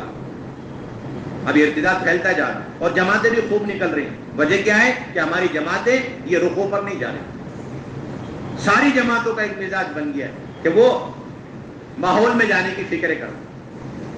کہاں جانے کا اہتمام؟ ماحول میں جانا۔ اللہ کے نبی صلی اللہ علیہ وسلم نے دونوں سنتیں جاری فرمائی کہ ماحول میں بھی بھیجنا ہے اور پھر جہاں ماحول نہیں وہاں بھی بھیجنا ہے۔ جہاں ماحول نہیں ہے وہاں اپنے علماء صحابہ، فقہاء صحابہ، مضبوط ترین جماعتوں کو اللہ کے نبی روانہ فرمایا کرتے جو جا کر کے محنتیں کرتے۔ بعض تو ایسے رخ ہوا کرتے تھے خطرناک کہ اگر مدینہ طیبہ کے ماحول میں اس رخ کو بتا دیا ہے، پڑھ کے سنا دیا جائے کہ شاید کوئی وہاں جانے کے لیے تیار ہو۔ بخاری کی روایت کتاب العلم کے اندر اللہ کے نبی صلی اللہ علیہ وسلم نے ایسے ایک رخ پر جماعت روانہ کرنے کا ارادہ فرمایا تو اس میں آپ نے یہ حکمت اختیار کری اور قیامت تک ہمیں سنت بتلا دی کہ ایسے بھی رخ طے کرنے چاہیے کہ جانے والی جماعت اور امیر کو رخ کا پتہ ہی نہیں، پرچے ملے گی، پرچہ موڑ کے لپیٹ کے لفافے میں اللہ کے نبی صلی اللہ علیہ وسلم نے وہ پرچہ دے دیا اور امیر صاحب کو تاکید کر دی کہ اس رخ پہ آپ روانہ ہو جاؤ اور چلتے چلتے روانہ ہو کر جب 3 دن گزر جائیں سفر کو تب آپ جماعت کو روک کر پرچہ کھول کے دیکھنا اس میں رخ لکھا ہوا ہو۔ آپ سوچیے اندازہ کتنی بڑی سنت ہے، کیوں؟ تاکہ کوئی بھی جماعت وہ کسی بھی رخ کو دیکھ کر پیچھے نہ ہٹ جائے، ورنہ امت کے ارتداد میں پھر کوئی شک نہیں رہے، یہ سارے علاقے مرتد ہو جائے۔ چنانچہ 3 دن کے بعد پرچہ پڑھ کے بتایا کہ اللہ کے نبی نے اس کے اندر ہمارا یہ رخ طے فرمایا ہے، اب بتاؤ کون تیار؟ اب 3 دن کے بعد کوئی گنجائش نہیں تھی۔ اپنے ماحول سے نکلنے کے بعد اندر طبیعت آمادہ ہو چکی تھی ہر رخ پر جانے کے لیے، سارے ساتھیوں نے کہا اب ہم اس رخ پہ جانے کے لیے تیار، کوئی واپس نہیں آئے۔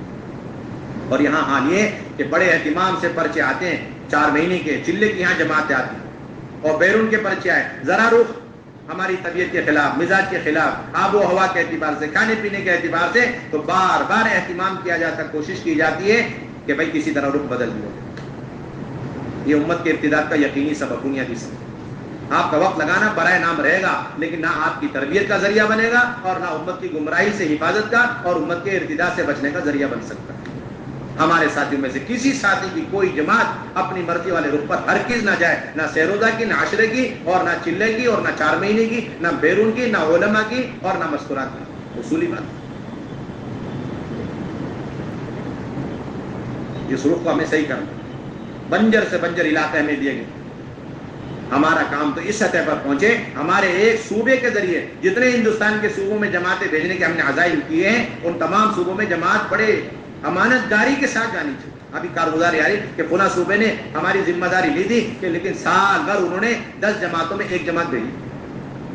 اب صوبے والوں سے پوچھا تو وہ کہہ رہے ہیں کہ ہاں جماعت تو ہم نے بھیجی تھی، اور یہ کہہ رہے جماعت نہیں آئی۔ کیا ہوا کہ وہ جماعت اپنی مرضی سے وہاں گئی، 2 دن 4 دن رکی اور حالات دیکھے اور پھر اس کے بعد اپنے طور پر کسی سے مشورہ کر کے کہیں اور رک پہ چلے۔ مولانا الیاس رحمۃ اللہ اس لیے فرمایا کرتے تھے کہ اگر جماعت اپنے رخ سے ہٹ گئی تو یقین کر لو کہ شیطان اپنے حربے میں کامیاب ہو گیا۔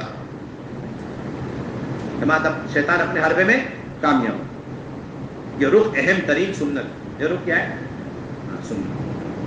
حضرت ابو بکر رضی اللہ تعالیٰ عنہ نے طے کر کے مدینہ طیبہ سے بھیجا تھا حضرت اسامہ رضی اللہ تعالیٰ عنہ کی جماعت کو کہ آپ کو اس رخوں پر کام کرنا ہے۔ تو یہ سارے گاؤں سب کے سب حضور کے وفات کے بعد مرتد ہو چکے، یہ فلاں قبیلہ ہے، فلاں قبیلہ ہے اور فلاں خاندان، بس آپ کو یہاں سے گزرنا ہے اپنی جماعت کے ساتھ۔ حضرت ابو بکر، حضرت اسامہ رضی اللہ تعالیٰ عنہ اپنی جماعت کو لے کر بڑی تیزی سے، یہ روایتوں میں آتا ہے بڑی تیزی سے روانہ، بڑی تیزی سے پہنچے ان گاؤں کے دیہات۔ اللہ کرے وہ جذبہ ہمیں بھی نصیب ہو جائے۔ سوچتے نہیں بیٹھتے تھے صحابہ کہ کیسے جائیں، کس طرح جائیں، کوئی بھی ایک بہانہ بنا لیں کہ ٹکٹ ہی نہیں ملا، رخ بدل دو، ٹکٹ مہنگا ہو گیا رخ بدل دو، بہانے کچھ۔ اور روایت میں صراحت موجود ہے کہ جتنے گاؤں کی نشاندہی حضرت ابو بکر فرمایا ان تمام گاؤں سے جب حضرت اسامہ اپنی جماعتوں کو لے کے صرف گزرے، سب کے سب پلٹ کے فوراً کلمہ پڑھ کے دین میں داخل ہو، اپنے ایمان کی تجدید کر لی انہوں نے۔ اور یہی نہیں، ایسا اثر لیا انہوں نے کہ وہ سب کے سب نقد حضرت اسامہ کی جماعت کے ساتھ روانہ ہوئے آگے تقاضے پر، اور سب کے سب مدینے پہنچے. اس لیے اپنی مسجد سے کامل و مکمل جماعت، جس کے اندر لے کے چلنے والا ایک ساتھی، دو ساتھی کسی قیمت پر نہیں. لے کے چلنے والا ساتھی ایک جماعت میں کون ہو؟ ایک جو جماعت کو سنبھال سکے، لے کے چلنے والا.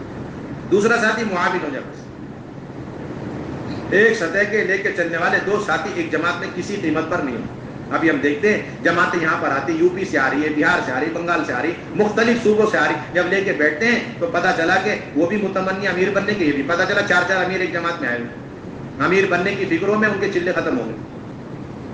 جماعت یہاں تھی، کوئی تو سلسلہ نہیں، کوئی سلسلہ. پرانے ساتھی زیادہ ہیں ایک جماعت کے اندر، نئے ساتھی دو چار، کوئی سلسلہ نہیں.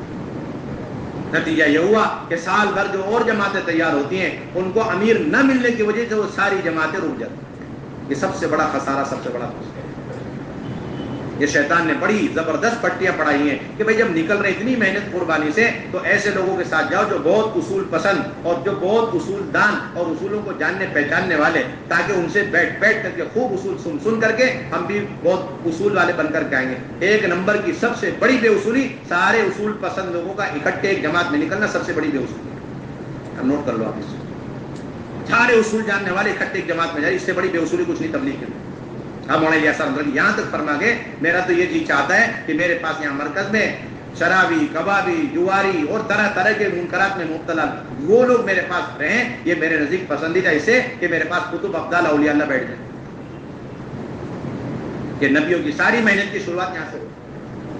ہمارے کام میں ترقی نہ ہونے کی بنیادی وجہ ایک تو خود ذمہ داری کے ساتھ جانا، اپنی جماعتیں خود بنانا، چلے 4 مہینے بنجر علاقوں میں جا کر کے محنتیں کر. ہمیں جو رخ سال بھر ملا ہوا ہے انہی رخوں پر جماعتوں کو لے کے جانے کا اہتمام. اگر وہاں کام صحیح نہیں ہوا ہے اہتمام سے آپ خط لکھیں، اپنے ذمہ داروں کو مطلع فرمائیں، اور اس کا حل کیا ہے کہ فلاں صاحب کی جماعت بھی بن رہی ہے، اب ہماری جماعت واپس آ رہی، اس جماعت کو اس پٹی پہ بھیجیں. اللہ کے نبی کی یہی سنت تھی. حضرت خالد رضی اللہ عنہ کو بھیجا یمن، اور وہ 6 مہینے وہاں رہے، کلمے کی دعوت دیتے رہے، لیکن کوئی اثر نہیں پڑا. تو خط لکھا، یہ نہیں کہ واپس آ گئے.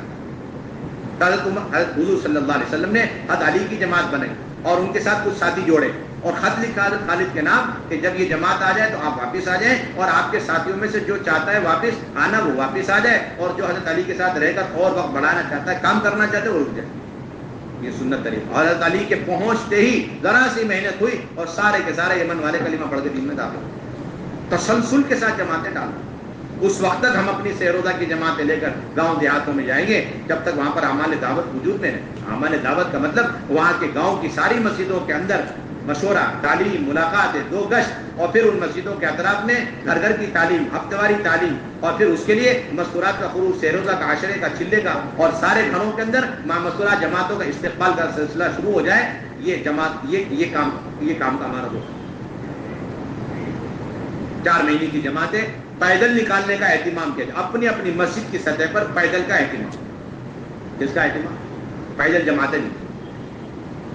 یہ بات بالکل سراسر غلط ہے کہ پیدل جانا یہ تو غریبوں کے لیے ہے اور سواریوں میں جانا امیروں کے لیے. یہ بات اب تو جماعتیں جہازوں میں ٹکٹ بنا کے پہنچ.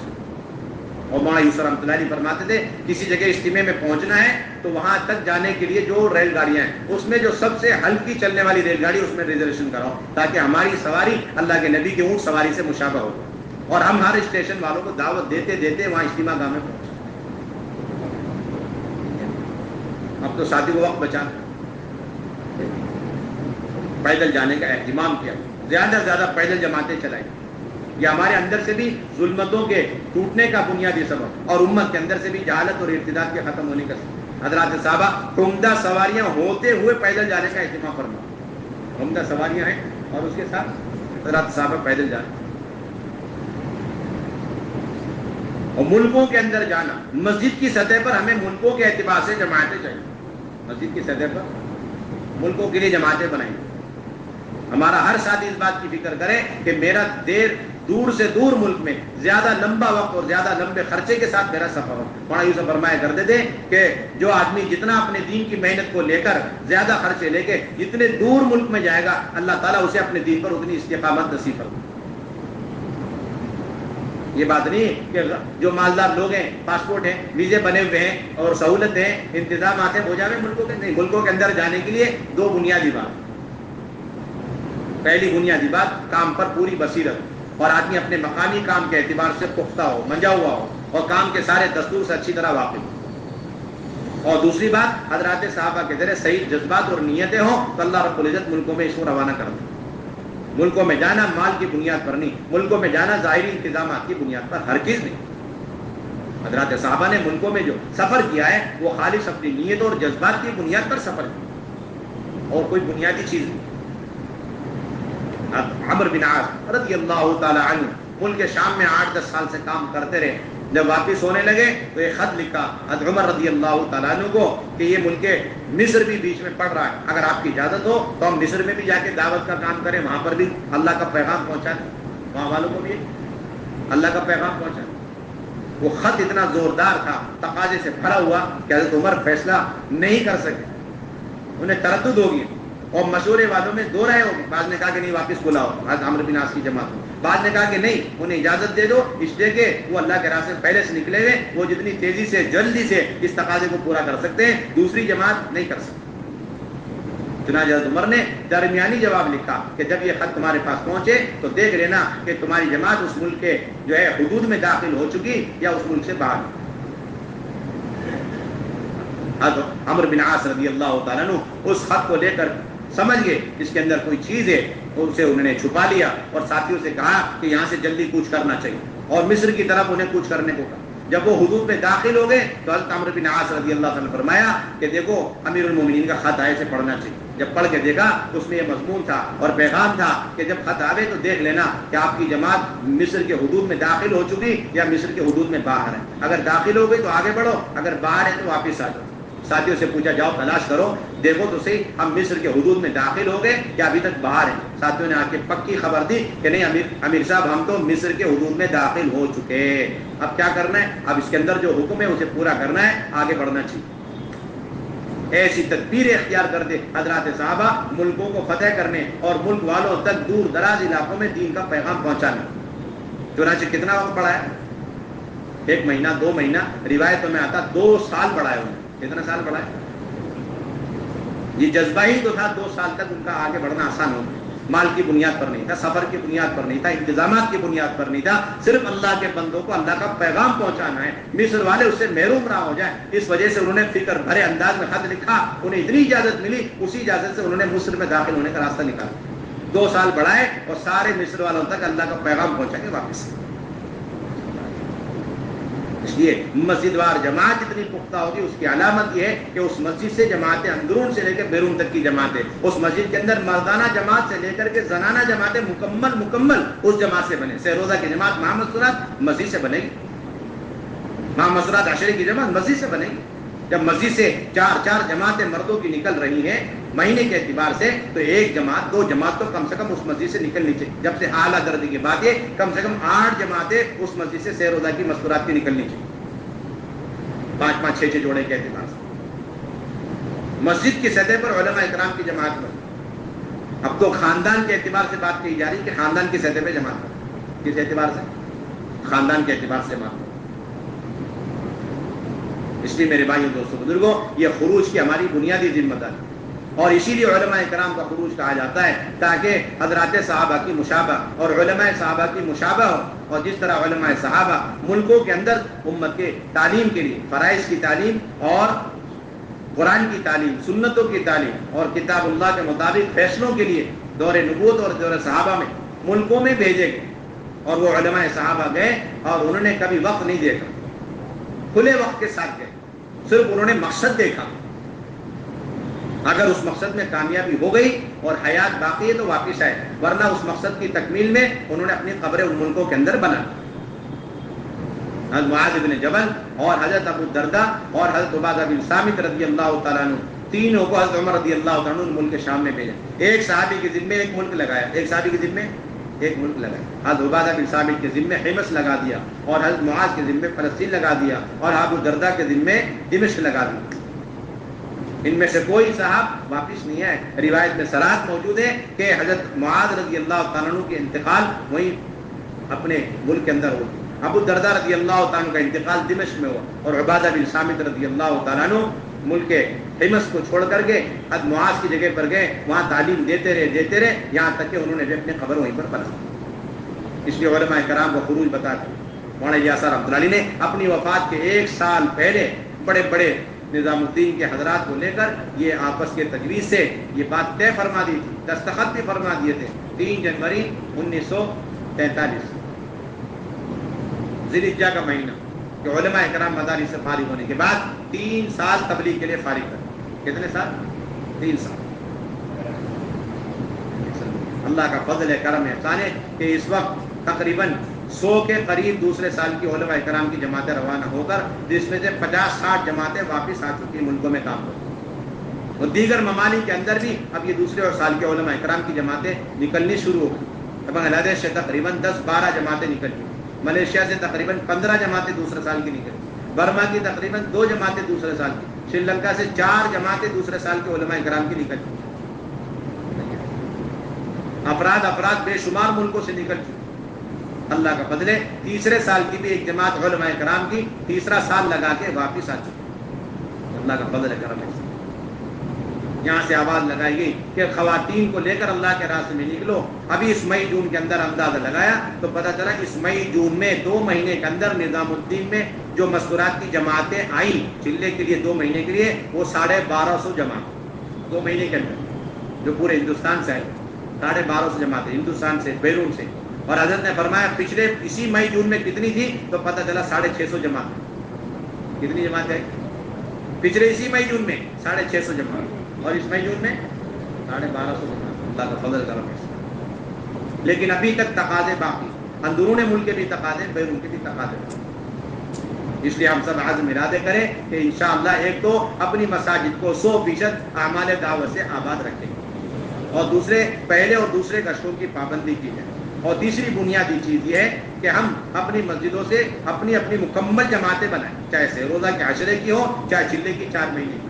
اور چوتھی بات یہ ہے کہ جو رخ ہمیں ملے امانت داری سے, اندرون کا ہو, اپنے صوبے کا ہو, یا صوبے سے ہٹ کر دوسرے صوبے کا ہو, اہتمام کے ساتھ ان بنجر علاقوں میں جانے کی فکر ہمیں کرنا. اب ان سارے کاموں کو مضبوط پختہ کرنے کے لیے ہمیں 2 باتوں کی اور فکر کرنا. ایک تو اپنی شب گزاری کی پابندی, اور دوسرے نمبر پر اپنے ماہانہ جوڑ کا اہتمام کرنا. ایک تو شب گزاری اور دوسرے ماہانہ جوڑ کا ہمیں پورا اہتمام کرنا. شب گزاری اعلیٰ درجے کی ہے کہ ہماری تمام مساجد جس سے متعلق یہ شب گزاری ہے, ان تمام مساجد کے تمام کام کرنے والے ساتھی قیام طعام کے ساتھ شب گزاری میں شریک. یہ نہیں کہ 2-4 مسجدوں کے 2-4 ذمہ دار ساتھی پہنچ گئے اور ان میں بھی آدھوں نے شرکت کری بیان میں اور آدھے واپس آ گئے, 2-4 برکتی طور پر قیام اور طعام کے ساتھ شب گزاری میں رکے. یہ بہت ہی کمزوری کی بات ہے.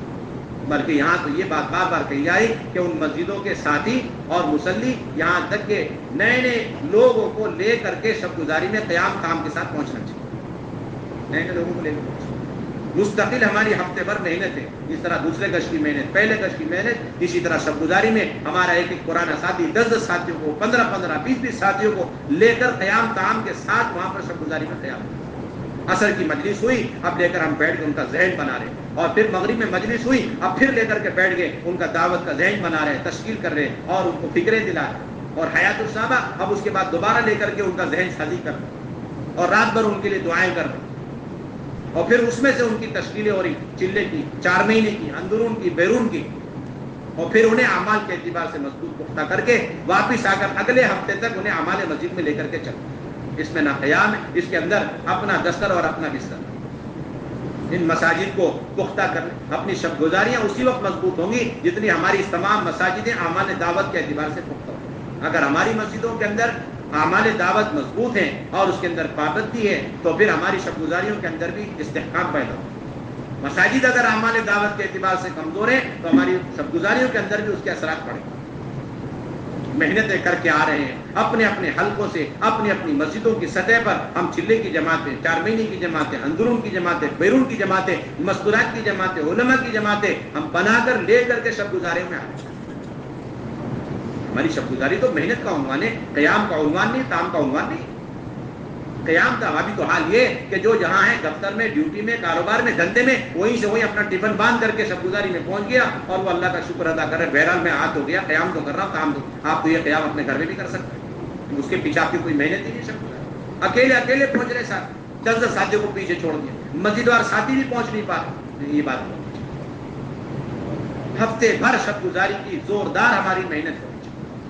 اسی طریقے سے ان ماہانہ جوڑوں کے ذریعے سے ہماری جتنی بھی مساجد ہیں، قریب کی، دور کی، کمزور مسجدیں خاص طور سے، ان کے اندر اعمال دعوت کو قائم کرنا مقصود اور مطلوب ہے، جس کے اندر 4 بنیادی اعمال ہیں، اس میں مساجد کی حاضری ہے اور اس کے اندر کارگزاریاں ہیں، اور اس کے اندر کارگزاری کو روشنی میں عزائم کی مجلس ہے، اور اس کے بعد حیات الصحابہ۔ ابھی کارگزاری میں معلوم ہوا کہ حیات الصحابہ تو 100 جگہ ہے، ماہانہ جوڑ 100 جگہ اور حیات الصحابہ 60 جگہ، 70 جگہ، 80 جگہ، کہیں علماء ہی نہیں، اگر علماء ہے تو دور ہے، پہنچ نہیں پا رہے، نہیں، ہمیں اس کا اہتمام کرنا چاہیے، دور بھی علماء کرام ہوں لیکن انہیں اہتمام کے ساتھ ترغیب دینا، از خود علماء پہنچے، اور ہماری بھی ذمہ داری علماء کرام کو دور سے حیات الصحابہ کے لیے لانے کی فکر کرے، ایک سال والے 2 3 جگہ حیات الصحابہ پڑھیں،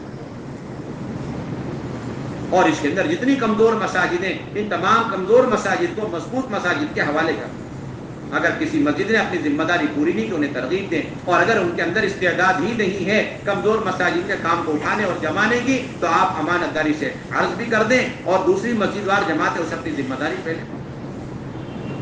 ماہانہ جوڑ ہمارے کام کے پختہ کرنے کا اہم ترین عنوان ہے۔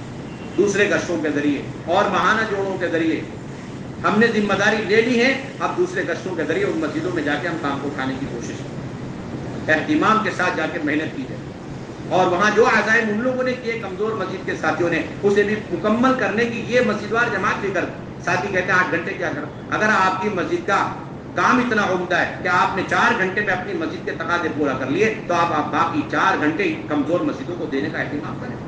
ہمارے ساتھیوں کے تصور میں بھی نہیں، وہم و گمان میں بھی نہیں کہ اپنی مسجد سے ہٹ کر بھی کسی اور مسجد کو روزانہ 4 گھنٹے، 5 گھنٹے، 2 گھنٹے میں دینے چاہیے، لیکن یہ بات نہیں۔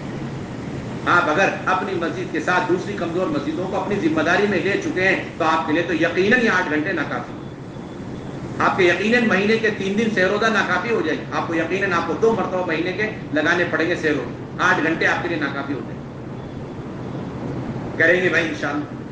اب میرے بھائیوں، دوستوں، بزرگوں، جو باتیں بتائی گئی، عرض کی گئی ہیں، امانت ہے، انشاءاللہ اس پر اپنی ذات سے عمل کر۔ اصل بنیادی مقصد یہاں پر جمع ہونے کا اصل یہی کہ ہمارے اعمال کے اندر جو کمی کمزوری ہے اس کا جائزہ لیا جائے، اور پھر آئندہ کے لیے ہم عزائم کر کے یہاں سے جاویں کہ انشاءاللہ آئندہ آمد کے موقع پر یہ تمام چیزوں کے اعتبار سے ہم پختہ اور مستحکم ہو کر کے واپس رہیں، دوسروں صوبوں کے لیے نمونہ بنے، اپنے دوسرے صوبوں کے تقاضے پورا ہونے کا ہمارا یہ صوبہ ذریعہ بنے، حتیٰ کہ ملکوں سے تقاضے آ جائیں تو ان ملکوں کے تقاضے پورا ہونے کا یہ صوبہ ذریعہ بننا چاہیے۔ کریں گے بھائی اس کی فکر انشاءاللہ، اللہ تعالیٰ قبول فرمائے۔